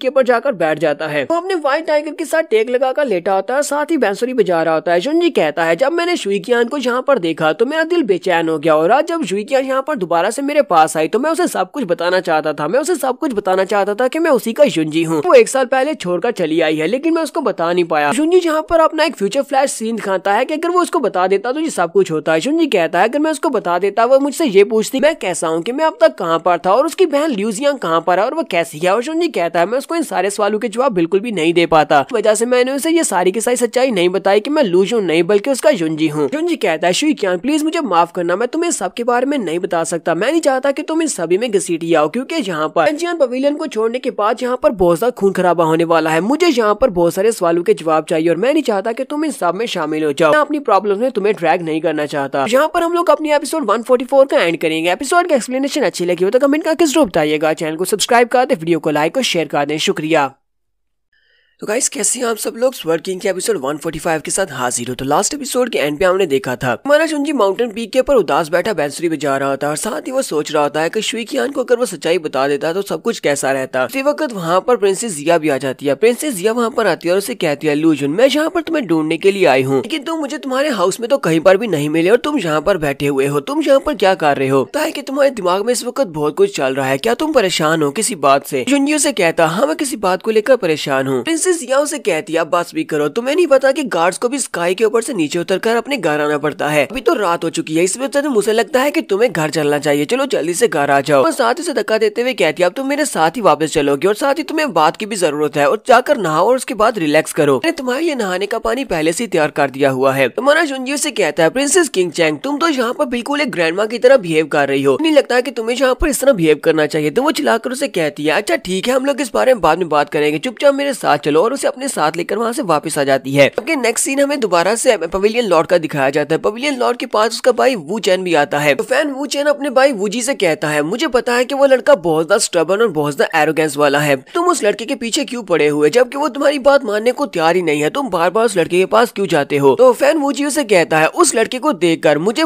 बाइली की याद आती है क्योंकि बाइली बिल्कुल इसी के तरह का था। तो फैन वू चैन उसे कहता है अगर वो इस कंपटीशन में फर्स्ट प्लेस के ऊपर आ जाता है तो इसका मतलब यह है कि वो कभी भी तुम्हारा डिसाइपल नहीं बन पाएगा, तुमने पहले से उसके साथ डील कर ली है। तो फैन वूजी उसे कहता है तुम्हें परेशान होने की जरूरत नहीं है, मुझे नहीं लगता कि वो कभी भी इस कंपटीशन को जीत पाएगा और फर्स्ट पोजीशन के ऊपर आ पाएगा, इस वजह से एंड के ऊपर उसे वापस मेरे पास ही आना पड़ेगा। यहाँ से नेक्स्ट सीन अगले दिन का दिखाया जाता है जब यहाँ पर टूर्नामेंट स्टार्ट होने वाला है। तो जब वहाँ पर टूर्नामेंट दोबारा से स्टार्ट होता है तो अब यहाँ पर फाइनलिस्ट आपस में फाइट करने वाले हैं। तो सभी देखने वाले कहते हैं आज के मैचेस तो देखने वाले होंगे क्योंकि यहाँ पर फाइनलिस्ट आपस में फाइट करने वाले हैं। टैंकिंग को भी दिखाते हैं कि टैंकिंग वहाँ पर खड़ा होता और कहता है पर तो आज बहुत सारे लोग मुझे देखने के लिए आए हुए हैं। ये सभी लोग देखना चाहते हैं कि मैं कैसे अपने मैच को जीतता हूँ। देखना मैं इस लूजन को सभी लोगों के सामने हरा दूंगा और सभी के सामने हराकर उसकी बहुत ज्यादा इंसल्ट हो जाएगी। जैसा कि बताया गया था, सबसे पहला मैच यहाँ पर यंग मास्टर की और एक दूसरे लड़के के दरमियान में होने वाला है। ये दोनों ही काफी स्ट्रॉन्ग होते हैं, लेकिन यंग मास्टर की उस दूसरे वाले से काफी ज्यादा स्ट्रॉन्ग है। वो उसे कहता है मुझे तुम्हारे जैसे कमजोर लड़के से फाइट नहीं करनी, इसलिए मैं चाहता हूँ कि तुम पहले यहाँ पर हार मान लो और यहाँ से दफा हो जाओ। मुझे अगर किसी से फाइट करनी है तो वो लूजन से करनी है। मेरी फाइट सिर्फ और सिर्फ लूजन के साथ होगी। फिर साथ ही वो अपनी तलवार निकालता, अपनी एनर्जी को रिलीज करता और कहता है चलो यार मैं तुम्हारे साथ फाइट कर ही लेता हूँ। मुझे नहीं लगता कि तुम सिर्फ मेरे एक अटैक को भी बर्दाश्त कर पाओगे। और वो बड़ी स्पीड से आगे बढ़ता है और अपनी तलवार को घुमाते हुए एक स्लैश लगाता है। तो एक ही स्लैश के साथ वो अपने ओपोनेंट के ऊपर अटैक करता है तो उसका ओपोनेंट अरीना से बाहर जाकर दीवार के साथ पटकता है और वहीं पर बेहोश हो जाता है। रेफरी कहता है तो ये वाला मैच तो की यूजन ने जीत लिया है। बाकी सभी देखने वाले बहुत ज्यादा हैरान होते हैं और कहते हैं इस लड़के ने तो बड़ी आसानी के साथ अपने मैच को जीत लिया और वो भी तेजी के साथ। सिर्फ एक ही हिट में इसने अपने मैच को जीत लिया है। यंग मास्टर की सोच रहा होता है मुझे यहाँ पर पहली पोजीशन को तो हासिल करना ही पड़ेगा ताकि मैं लूजन को हराकर की फैमिली का बदला ले सकूं। मास्टर की ने मुझे कहा था कि उन्हें यहाँ पर बदला लेना है। रही बात लूजन की, तो मुझे इसी मैच के दौरान उसे इतनी बुरी तरह से जख्मी करना है कि वो इतनी बुरी तरह से जख्मी हो जाए कि दोबारा कभी भी वो किन फैमिली और चेंग फैमिली के खिलाफ जाने की हिम्मत भी नहीं करेगा। यहाँ पर दूसरा मैच स्टार्ट होता है। दूसरा मैच शुई कियान और उसके दूसरे से उसके साथी होता है उसके साथ होता है। तो ये लड़का किन फैमिली का मेंबर होता है। तो हमारी शुई कियान उसके साथ फाइट कर रही होती है। पहले दोनों एक दूसरे के साथ तलवारों को टकराते हैं, साथ ही वो दूसरा लड़का उसके ऊपर अटैक करने के लिए आगे बढ़ता है। जब वो अपनी तलवार को घुमाता है तो वो शुई कियान के ऊपर तलवार चलाता है तो शुई कियान का शैडो होता है। इसे देखकर वो काफी हैरान होता है। साथ ही कहता है लड़की तुम तो काफी ज्यादा स्ट्रॉन्ग हो, लेकिन देखना यहाँ पर इतनी भी स्ट्रॉन्ग नहीं हो कि मुझे हरा सको। वो यहाँ पर अपनी एक स्पेशल पावर को रिलीज करता है जो कि ब्लड स्वर्ड पावर होती है। सभी देखने वाले कहते हैं ये क्या, ये यहाँ पर एक सैक्रिफिशियल स्वर्ड पावर को यूज कर रहा है। ये तो डेविल सैक्रिफाइस स्वर्ड है। इस तरह की तलवार बनाने के लिए हमें 20 ब्लड की जरूरत पड़ती है। एक बीस्ट के ब्लड को सैक्रिफाइस करने के बाद इस तरह की तलवार बनाई जाती है। अगर कोई भी इसके साथ हिट हो जाता है तो उसकी स्पिरिट ब्रेक हो जाती है। वो दोबारा कभी अपनी जिंदगी में अपनी स्पिरिट को नहीं यूज कर पाता, अपनी स्पिरिचुअल पावर को यूज नहीं कर पाता। तो जो लड़की इसके साथ हिट हुई तो वो दोबारा कभी भी अपनी स्पिरिचुअल पावर को यूज नहीं कर पाएगी। किन फैमिली का यंग मास्टर अपनी तलवार को घुमाते हुए शुई कियान से कहता है मैं तुम्हें उठाकर इस अरीना से बाहर फेंकने वाला हूँ। अपनी तलवार को घुमाते हुए उसके ऊपर अटैक करता है, लेकिन शुई कियान ने वहाँ पर उसके इर्द गिर्द पानी का एक बैरियर बनाया होता है, आइस बैरियर। वो उस बैरियर को तोड़ता है, लेकिन उस बैरियर को तोड़ने के बाद भी उसे वहाँ पर कुछ भी दिखाई नहीं देता। तो शुई कियान पीछे से फिर से निकलती है, अपनी तलवार लेकर उसके सामने की तरफ से अटैक करती है उसकी चेस्ट के ऊपर। उसकी तलवार उसके चेस्ट के करीब पहुंचती है तो वहाँ पर एक शील्ड निकल आती है। उस शील्ड के साथ वो तलवार टकराकर वहीं पर रुक जाती है। शुई कियान भी इसमें बात से काफी हैरान होती है। देखने वाले कहते हैं किन्जो की पावर तो पहले से हिवली स्पिरिट राम तक पहुंच चुकी है। ऐसा नहीं है कि शुई कियान इसके साथ फाइट करके जीत पाएगी, क्योंकि हिवली स्पिरिट राम में और इसके लेवल में काफी बड़ा डिफरेंस है। ये लड़की तो अर्थ स्पिरिट राम के 7th लेवल पर है। तो किन्जो हमारे शुई कियान से कहता है क्या अब तुम्हें समझ आ रही है कि हम दोनों की पावर में कितना बड़ा गैप है। हम दोनों की पावर लेवल एक दूसरे से अलग है, इसलिए वजह से देखना मैं यहाँ पर तुम्हें बड़ी आसानी से हरा दूंगा और तुम मुझे हरा नहीं सकती। वहीं पर खड़े खड़े फिर से अपनी तलवार को घुमाते हुए शुई कियान के ऊपर कट लगाता है तो वो शुई कियान का एक शैडो होता है। शुई कियान फिर भी वहाँ पर रियल नहीं होती। इस बात से इसको काफी ज्यादा गुस्सा आ रहा होता है कि बार बार वो अपने शैडोज को यूज करते हुए उसे चकमा दे रही है। शुई कियान की अच्छी परफॉर्मेंस को देखने के बाद बाहर जो लोग होते हैं वो उसकी परफॉर्मेंस को देखने के बाद उसकी बातें कर रहे होते हैं। वो लोग कहते हैं इस शुई कियान लड़की के बारे में हमें पहले क्यों नहीं पता, हमने इसे पहले क्यों नहीं देखा हुआ। बस इतना पता है कि इसने 6 महीने पहले हमारे आउटर गेट को एज अ डिसाइपल ज्वाइन किया था, एक आउटर डिसाइपल के तौर पर वेंचियन पवेलियन को ज्वाइन किया था। और ऊपर से इस लड़की की कल्टीवेशन भी काफी ज्यादा लो है। ये लड़की तो स्पिरिट राम के 8th लेवल पर है, लेकिन फिर भी ये यहाँ पर किन्जो के सामने कितनी आसानी के साथ टिक रही है। क्या ये वाकई में इतनी ज्यादा पावरफुल है या यहाँ पर ये किसी ट्रिक्स को यूज कर रही है। इंपीरियल लॉर्ड और बाकी के एल्डर्स भी ऊपर बैठे ये सब कुछ देख रहे होते हैं। मिस्टर टैंक कहती है हालांकि ये लड़की दिखने में काफी ज्यादा स्ट्रॉन्ग लग रही है, लेकिन मुझे पता है ये यहाँ पर किसी ट्रिक्स को यूज कर रही है। इस लड़की के पास इतनी स्ट्रेंथ नहीं है कि वो किन्जो के सामने टिक पाए। लगता नहीं है कि ये किन्जो को हरा पाएगी। मास्टर किंग जियान उसे कहते हैं फिर हम लोग यहाँ पर इन दोनों के पावर लेवल के डिफरेंस को देखें तो मुझे तो नहीं लगता कि ये लड़की यहाँ पर इस मैच को जीत पाएगी। किन्जो तो बस यहाँ पर किसी ओपनिंग का इंतजार कर रहा है। जैसे किन्जो को यहाँ पर किसी न किसी ओपनिंग के बारे में पता चलेगा वो उसके ऊपर अटैक करेगा और सिर्फ एक ही स्ट्राइक में उसकी इस मैच को खत्म कर देगा। सिर्फ इस मैच को खत्म करेगा बल्कि उस लड़की की जान को भी खतरा है, क्योंकि उसका अटैक बहुत ज्यादा पावरफुल होगा। तो मैंने जुनजियन से कहता है ऐसा होना पॉसिबल नहीं है। किन्जो एक बहुत ही पावरफुल वॉरियर है, लेकिन वो बहुत ज्यादा एरोगेंट भी है। उसके सामने एक लड़की है जो कि बहुत ज्यादा कमजोर है। जब वो अपने ओपोनेंट को बहुत ज्यादा कमजोर समझता है तो वो एरोगेंस में चला जाता है, यानी कि वो बहुत ज्यादा एटीट्यूड मारता है। ये लड़की बार बार उसके सामने इसी तरह इसी ट्रिक को यूज करती रही और अपने शैडो क्लॉज को यूज करती रही तो उसे बहुत गुस्सा आएगा, और जब किसी को गुस्सा आता है तो वो ठीक तरह से फैसले नहीं ले पाता। किन्जो वाकई में वहाँ पर गुस्से में खड़ा होता है कि उसी वक्त शुई कियान पीछे वाली साइड से निकलती है और उसे कहती है कहा कि मैं बहुत ज्यादा लकी हूँ, चलो देखते हैं कि मैं वाकई में लकी हूँ या नहीं। पीछे वाली साइड से उसके ऊपर अटैक करने के लिए आगे बढ़ती है। वो उसके साथ अपनी तलवार को टकराती है। इस वक्त किन्जो एज के ऊपर खड़ा होता है, यानी कि अरीना के एज के ऊपर खड़ा होता है। वो अपनी तलवार से उसके अटैक को ब्लॉक तो करता है, लेकिन शुई कियान की तलवार सीधी उसकी गर्दन के पास आकर रुकती है और उसे कहती है चलो जल्दी से गिव अप कर दो। वो उसे गिव अप करने का कहती है तो वो और भी ज्यादा गुस्सा हो जाता है और कहता है तुम बस एक कमजोर सी लड़की हो, तुम्हारा अटैक बहुत ज्यादा वीक है और तुम्हें लगता है कि तुम इस अटैक के साथ मुझे यहाँ पर गिव अप करने पर मजबूर कर सकती हो, बस यहाँ पर मुझे बहुत ज्यादा गुस्सा दिलाने की कोशिश कर रही है। वो अपने हाथ को यूज करता है, उसमें अपनी पावर्स को रिलीज करता है और कहता है देखना अब तुम्हें यहाँ पर बहुत ज्यादा पछतावा होने वाला है इस बात का कि तुमने मुझे गुस्सा क्यों दिलाया है। तो वो अपने हाथ में पावर को एक्टिवेट करने के बाद सामने की तरफ रिलीज करता है। शुइकियान जल्दी से जंप करते हुए पीछे की तरफ हट जाती है, उसकी पावर का प्रेशर बहुत ज्यादा होता है। रीना की साइडों के करीब करीब जो लोग खड़े होते हैं उन सभी को उसका प्रेशर महसूस होता है। वो सभी लोग कहते हैं किंजू इस वक्त बहुत ज्यादा गुस्से में और हम लोग उसकी रैत को महसूस कर पा रहे हैं। लगता नहीं है कि शुइकियान उसके सामने अब टिक पाएगी, लगता है कि एक ही अटैक में वो शुइकियान की जान भी ले लेगा। लड़की तो काफी ज्यादा खूबसूरत भी थी और ऊपर से काफी ज्यादा स्ट्रॉन्ग भी थी, लेकिन अफसोस की बात तो यह है कि अब ये यहाँ पर मरने वाली है। किंजू अपनी एनर्जी को रिलीज करने के बाद आसमान के ऊपर एनर्जी से बनी हुई एक बड़ी सी तलवार बनाता है और उसी तलवार के साथ शुइकियान के ऊपर अटैक कर देता है। वो तलवार ऊपर से नीचे शुइकियान के ऊपर गिरती है, शुइकियान उस तलवार के साथ हिट होती है और वहाँ पर कुछ भी नहीं बचता। लोग अब सामने की तरफ देख रहे होते हैं कि वहाँ पर क्या बना, क्या शुइकियान मार गई। एक्चुअली किंजू वहाँ पर जोर जोर से हंसना शुरू कर देता है और कहता है लड़की तुम्हें क्या लगा था कि तुम मेरे खिलाफ यहाँ पर फाइट कर सकती हो, तुम तो देखो अब तुम्हारा कुछ भी नहीं बचा, तुम तो मर गई हो। लेकिन जैसे वहाँ से धुआं हटता है तो उसे पता चलता है कि वो सिर्फ एक शैडो क्लोन था। इस बात से और भी ज्यादा गुस्सा होता है और कहता है ऐसा नहीं हो सकता, ये बार बार शैडो क्लोन्स को कैसे यूज कर सकती है। क्योंकि असली की शुइकियान उसकी साइड के ऊपर से निकलती है, अपनी तलवार को लेकर उसके ऊपर अटैक करती है। वो उस अटैक को ब्लॉक करने लगता है तो वो जल्दी से जंप करते हुए पीछे की तरफ हट जाती है, यानी कि उसकी तलवार के साथ अपनी तलवार को भी नहीं टकराती है। पीछे वाली साइड पर हटने के बाद वो पीछे से उसके हाथ के ऊपर अटैक करती है तो उसके हाथ से उसकी तलवार छूट जाती है। उसके हाथ से उसकी तलवार छूट जाती है, वो उस तलवार को किक मारती है जिससे वो तलवार उड़ती हुई रीना से बाहर की तरफ गिरती है। किंजू कहता है तुम्हें क्या लगता है तुम मेरे हाथ से तलवार को गिरा सकती हो। वो जल्दी से जंप करते हुए अपनी तलवार को कैच करने के लिए बढ़ता है। जब वो तलवार को कैच करने के लिए आगे बढ़ता है तो उसे महसूस होता है कि वो रीना से बाहर आ चुका है, क्योंकि वो रीना से वाकई में बाहर गिर चुका होता है। अपनी तलवार को पकड़ने के चक्कर में खुद ही उसने रीना से बाहर छलांग लगा दी और हमारी शुइकियान ऊपर खड़ी होती है और उसे कहती है मैं इस मैच को जीत चुकी हूँ। और यहीं पर वो अपना एक बैकग्राउंड सीन दिखाती है जहाँ पर रात के वक्त वो हमारे जुंजी से मिलने के लिए गई थी और उसे कहा था कि मेरा मुकाबला किंजू के साथ है और वो काफी स्ट्रॉन्ग है, मुझे तुमसे ट्रिक्स के जानना है, मुझे बताओ कि मैं उसको कैसे हरा सकता हूँ। और जुंजी उसे कहता है तुम्हारे दोनों के पावर लेवल्स में बहुत बड़ा डिफरेंस है, अगर तुम डायरेक्ट उससे फाइट करोगी तो तुम उससे फाइट में कभी भी जीत नहीं सकती क्योंकि उसकी स्ट्रेंथ ज्यादा है। मैं चाहता हूँ कि तुम उससे फाइट करते वक्त को आउटस्मार्ट करो, उसको बहुत ज्यादा गुस्सा दिलाना, जब वो गुस्सा आ जाएगा उसके बाद तुम अपने ट्रिक्स को चलना और उसको हरा देना। शुइकियान उसे कहती है क्या तुम मुझे डिटेल में समझा सकते हो। तुम्हारा जुंजी उसकी तरफ देखता फिर उसके बाद आगे बढ़ता है और उसे कहता है अच्छा ठीक है उठकर खड़ी हो जाओ। वो उसे बताता है तो लड़का बहुत ज्यादा एरोगेंट है, तुम्हें वहाँ पर कुछ ऐसा करना है जिसकी वजह से उसे बहुत ज्यादा गुस्सा हो, बार बार अपने शैडो क्लोन्स को यूज करना। वो गुस्सा हो जाएगा तब वो सही तरह से सोच नहीं पाएगा। उसके बाद तुम्हें कुछ ऐसा करना है जिसकी वजह से वो खुद ब खुद रीना से बाहर चला जाए, क्योंकि तुम अपनी पावर्स को यूज करते हुए उसे रीना से कभी बाहर नहीं निकाल पाओगी। यहाँ पर सीन प्रेजेंट में आता है तो रेफरी कहता है तो इस फाइट की विनर शुइकियान जो है। शुइकियान भी इस बात से बहुत ज्यादा खुश हो जाती है कि उसने अपने मैच को जीत लिया है। तो यहाँ पर हम लोग अपनी एपिसोड 145 का एंड करेंगे। एपिसोड की एक्सप्लेनेशन अच्छी लगी हो तो कमेंट करके जरूर बताइएगा, चैनल को सब्सक्राइब कर दे, वीडियो को लाइक और शेयर कर दें। शुक्रिया।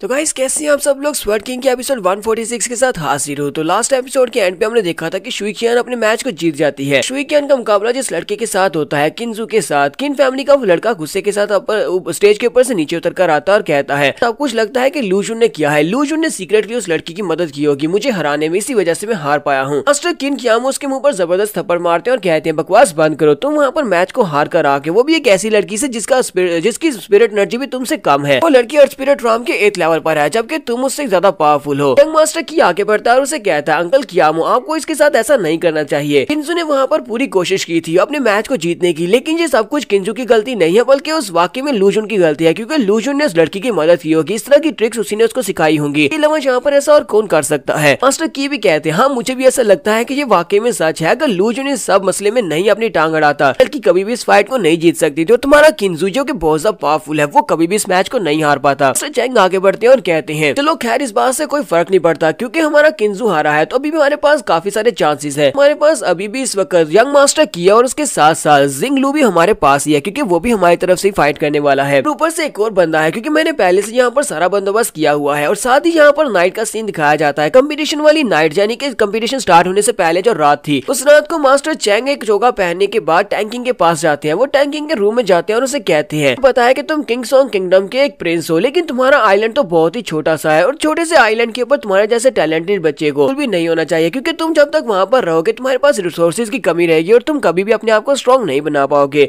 तो टैंक किंग जल्दी से उठकर खड़ा हो जाता है, अपना वेपन उठाता और कहता है, कौन हो तुम यहाँ पर कैसे आए हो? तुम्हें क्या लगता है कि तुम इस तरह से अंदर आ सकते हो? मैं एक प्रिंस हूँ और तुम प्रिंस के रूम में इस तरह अंदर नहीं आ सकते। तो मास्टर चैंग उसे कहते हैं, तुम्हारे पास तो बहुत ज्यादा टैलेंट है और तुम्हारी पावर्स को देखते हुए मुझे लगता है कि अगर तुम्हें अच्छे से रिसोर्सेज दिए जाए, तुम्हें अच्छे से कल्टीवेट करवाया जाए, तो मार्शल आर्ट्स की दुनिया में सबसे ऊपर आ सकते हो और तुम एक स्वॉर्ड मास्टर भी बन सकते हो। लेकिन अफसोस की बात तो यह है कि तुम्हारा ये छोटा सा किंगडम ये तुम्हें कुछ भी नहीं दे सकता। वहाँ पर इतने ज्यादा रिसोर्सेज नहीं है कि तुम्हें वहाँ पर इतनी ज्यादा कल्टीवेट करवाया जा सके और ना ही तुम्हें गाइडेंस देने के लिए वहाँ पर कोई मास्टर है। इसी वजह से तुम वेंजियन पवेलियन में चले आए हो ताकि तुम यहाँ पर आकर स्ट्रॉन्ग बन सको। मैं तुम्हारी हेल्प कर सकता हूँ, मैं तुम्हें स्ट्रॉन्ग बना सकता हूँ। टैंक किंग उसे कहता है, तो क्या तुम यहाँ पर मेरी मदद करने के लिए आए हो? मास्टर चैंग उसे कहते हैं, हाँ मैं मदद करने के लिए आया हूँ, लेकिन मेरी एक कंडीशन है, तुम्हें मेरा एक काम करना होगा। टैंक किंग कहता है, तो मुझे कौन सा काम करना पड़ेगा? मास्टर उसे कहते हैं, तुम्हें मेरे लिए किसी को मारना होगा। तुम्हें पता है ना कि मास्टर लू जुन कौन है? तुम्हें स्वॉर्ड मास्टर लू जुन को कंपटीशन के दौरान इतना ज्यादा जख्मी करना होगा कि आगे आने वाला अपोनेंट से आसानी से मार दे, या फिर अगर तुम अपने मैच को जीतने वाले हो तो तुम्हें उसे जान से मारना होगा। मैं तुम्हें यहाँ पर कुछ ऐसी चीजें देकर जाऊंगा जो तुझे मारने में तुम्हारी मदद करेंगी। तुमने और लू जुन ने इकट्ठे इस पवेलियन को ज्वाइन किया था, लेकिन लू जुन के टैलेंट्स की वजह से उसको बहुत ज्यादा मान्यता मिल चुकी है। वो वहाँ पर जनता में बहुत ज्यादा मशहूर हो चुका है। तुम्हें यहाँ पर कोई भी जानता पहचानता नहीं है, कोई भी तुम्हारे टैलेंट्स के साथ इंप्रेस नहीं होता, क्योंकि तुम्हारे टैलेंट्स तो काफी ज्यादा अच्छे हैं लेकिन तुम्हारी कल्टीवेशन लो है। ना ही तुम्हें यहाँ पर कोई जानता है। लेकिन एक बार अगर तुमने इस कंपटीशन के दौरान लू जुन को हरा दिया, अगर तुमने उसको मार देते हो, सिर्फ और सिर्फ तुम्हारी नाम होगा, सभी लोग तुम्हारे बारे में जान जाएंगे और तुम बहुत ज्यादा स्ट्रॉन्ग बन जाओगे। उसके बाद में वेंजियन पवेलियन में तुम्हारे लिए कुछ ऐसी सेटलमेंट करूंगा कि स्वॉर्ड मास्टर तुम्हें अपना पर्सनल डिसाइपल बना ले, बहुत सारे रिसोर्सेज मिलेंगे। ये बताओ क्या तुम इस ऑफर को एक्सेप्ट करोगे? अगर तुम ऑफर को एक्सेप्ट करोगे तो मैंने तुम्हारे बिस्तर के ऊपर 2 बॉटल्स रखी है, एक तुम्हारे पीने के लिए जो तुम्हें बहुत ज्यादा स्ट्रेंथ देगी और दूसरी पॉइजन वाली बॉटल है जो कि तुम्हें अपनी तलवार के ऊपर लगाना होगा। इसलिए सोच समझ कर फैसला करना। अगर तुमने ये किया तो इसका मतलब यह है कि तुम हमारे साथ हो। के चले जाने के बाद टैंक किंग आगे बढ़ता है और उन दोनों बॉटल्स को उठाता है और कहता है, मेरे पूरे के पूरे किंगडम की रिस्पॉन्सिबिलिटी मेरे ऊपर है। मुझे यहाँ पर कल्टीवेट करने के लिए भेजा है ताकि कल को मैं एक बहुत ही पावरफुल वॉरियर बनकर वापस अपने किंगडम में जाऊँ। वो वहीं पर एक बॉटल उठाता है और उसको पी जाता है। जब वो उसको पीता है तो उसे जबरदस्त पावर मिलती है। उसके बाद वो दूसरी बॉटल के अंदर जो पॉइजन होता है उसे अपनी तलवार के ऊपर डाल लेता है। वो बहुत ज्यादा खुश होता है और कहता है, तो लू जुन तुम बस इंतजार करो, कल को तुम्हें मारकर उसके बाद में बहुत ज्यादा स्ट्रॉन्ग बनने वाला हूँ। यहीं पर फोर्थ बैटल को स्टार्ट किया जाता है। फोर्थ बैटल जो कि हमारे लू जुन और टैंक किंग के दरमियान में होने वाली है। तो हमारा जुनजी और टैंक किंग दोनों एक दूसरे के आमने सामने खड़े होते हैं। देखने वाले कहते हैं, हम सभी लोगों को स्वॉर्ड मास्टर लू जुन की पावर्स के बारे में तो अच्छी तरह से पता है, क्योंकि हमने उसको फाइट करते हुए देखा है। हमें टैंक किंग की पावर्स के बारे में कुछ भी नहीं पता कि वो कितना ज्यादा पावरफुल है। आज की बैटल देखने लायक होगी, क्योंकि आज वो यहाँ पर अपना फुल देने वाला है, अपना बेस्ट देगा। कि उसे इस फाइट को अगर जीतना है तो उसे यहाँ पर अपनी फुल स्ट्रेंथ को यूज करना पड़ेगा। टैंक किंग यहाँ पर फाइट को स्टार्ट करता है और कहता है, अगर मैं यहाँ पर ऑनरेबल स्वॉर्ड मास्टर लू जुन को हरा देता हूँ तो उसके बाद वेंजियन पवेलियन में बहुत ज्यादा फेमस हो जाऊंगा। मैं एक इंस्टेंट में फेमस होने वाला हूँ, तो इसलिए तुम्हें तो आज हारना पड़ेगा। अपनी तलवार को यूज करते हुए हमारे जुनजी के ऊपर एक पावरफुल स्ट्राइक लगाता है। तो हमारा जुनजी जो पहले उसके सामने खड़ा है वो बड़ी आसानी से उसके अटैक को डॉज कर लेता है। तो उसके अटैक को डॉज करता है, उसे महसूस होता है कि इसकी पावर्स पहले से काफी ज्यादा बढ़ चुकी है। तो टैंक किंग फिर से जंप करते हुए हमारे जुनजी पर अटैक करने के लिए पीछे वाली साइड से आगे बढ़ता है। जुनजी वहीं पर खड़े खड़े अपनी पावर्स को रिलीज करते हुए उसके अटैक को ब्लॉक करता है। तो अटैक काफी ज्यादा पावरफुल होता है। जुनजी उसके अटैक के साथ वहाँ पर हिट होता है। देखने वाले कहते हैं, हमें ऐसा क्यों लग रहा है कि टैंक किंग पहले से भी ज्यादा स्ट्रॉन्ग हो गया है,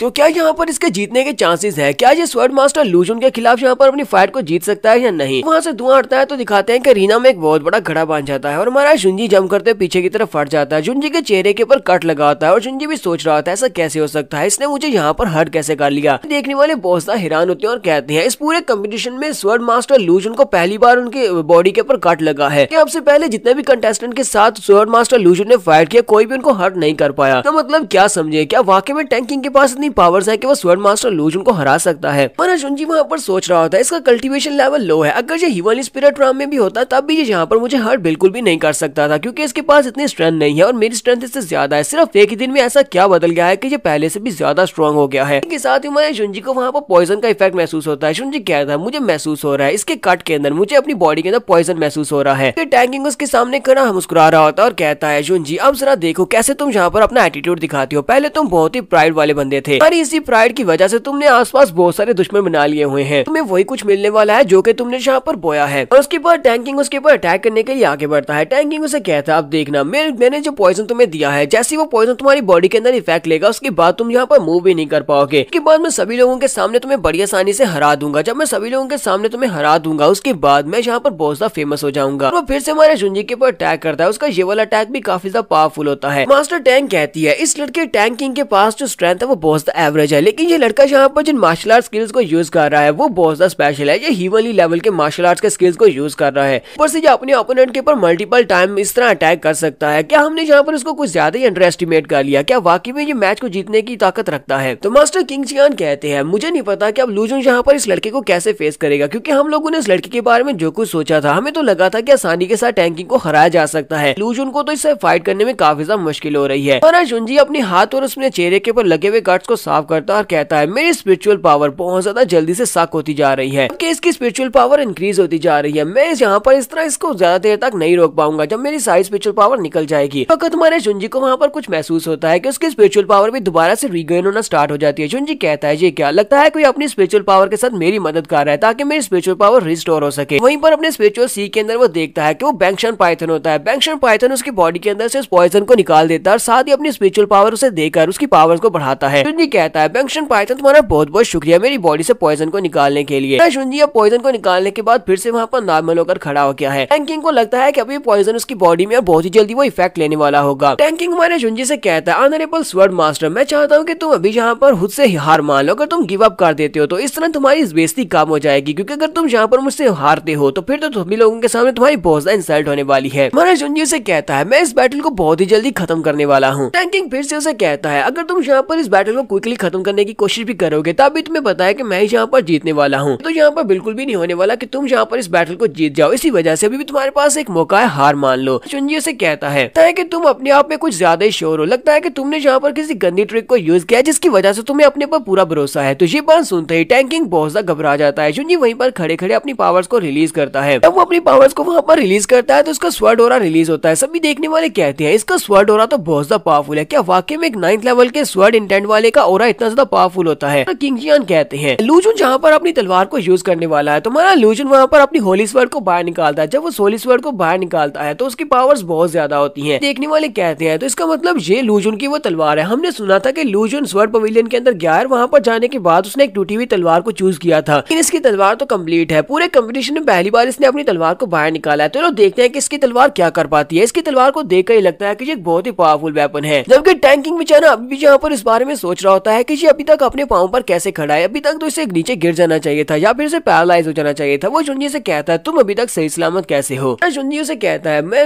मुझे लगता है कि तुम मुझसे ये बात जानना चाहते हो कि तुम्हारे मुझे पॉइजन देने के बाद मैं यहाँ पर अपनी टांगों पर कैसे खड़ा हूँ, क्योंकि उस पॉइजन के मेरी बॉडी के अंदर जाने के बाद तो मैं यहाँ पर खड़ा नहीं रह सकता था। सभी सुनने वाले कहते हैं क्या यहाँ पर टैंग किंग ने पॉइजन को यूज किया है? टैंग किंग पागल तो नहीं हो गया? इसने कंपटीशन के दौरान यहाँ पर अपनी तलवार के ऊपर पॉइजन लगाकर स्वॉर्ड मास्टर लू जुन को पॉइजन देने की कोशिश की है। तो हम सभी लोग भी समझ रहे थे कि ये इतनी आसानी के साथ मास्टर लू जुन को हर्ट कैसे कर पा रहा है। अब हमें समझ आ रही है कि ये यहाँ पर गंदी ट्रिक्स को यूज करते हुए मास्टर लू जुन को हराने की कोशिश कर रहा था। टैंग किंग वहाँ पर सोच रहा होता है ये लड़का यहाँ पर सही सलामत कैसे खड़ा है? कहीं ऐसा तो नहीं है कि मैंने उन दोनों बॉटल्स को मिक्स कर दिया था और पॉइजन वाली बॉटल मैंने पी ली थी, जो एनर्जी बढ़ाने वाली बॉटल थी उसे मैंने अपनी तलवार के ऊपर डाल दिया था। तो बिल्कुल ही पॉसिबल नहीं है कि इस लड़के ने यहाँ पर सभी लोगों के सामने मेरे पॉइजन वाली ट्रिक के बारे में लोगों को बता दिया है। यहाँ पर इस मैच को भी मैं हारने वाला हूँ। ना सिर्फ मैं मैच को हारने वाला हूँ बल्कि मुझे वैंजियन पवेलियन से भी निकाल दिया जाएगा, क्योंकि मैंने यहाँ पर एक गंदी ट्रिक को यूज किया है। तो दूसरी तरफ से हमारा जुनजी भी इसके ऊपर अटैक करने के लिए आगे बढ़ रहा होता है। तो यहाँ पर हम लोग अपनी एपिसोड 146 का एंड करेंगे और नेक्स्ट एपिसोड में देखेंगे क्या हमारा जुनजी अपने इस मैच को जीत पाएगा। वो तो हमें पता ही है कि वो जीत ही जाएगा। देखने वाली बात तो ये होगी क्या हमारा जुनजी फर्स्ट पोजीशन को जीत पाएगा या नहीं। तो एपिसोड की एक्सप्लेनेशन अच्छी लगी हो तो कमेंट करके जरूर बताइएगा। चैनल को सब्सक्राइब कर दें, वीडियो को लाइक और शेयर कर दें। शुक्रिया।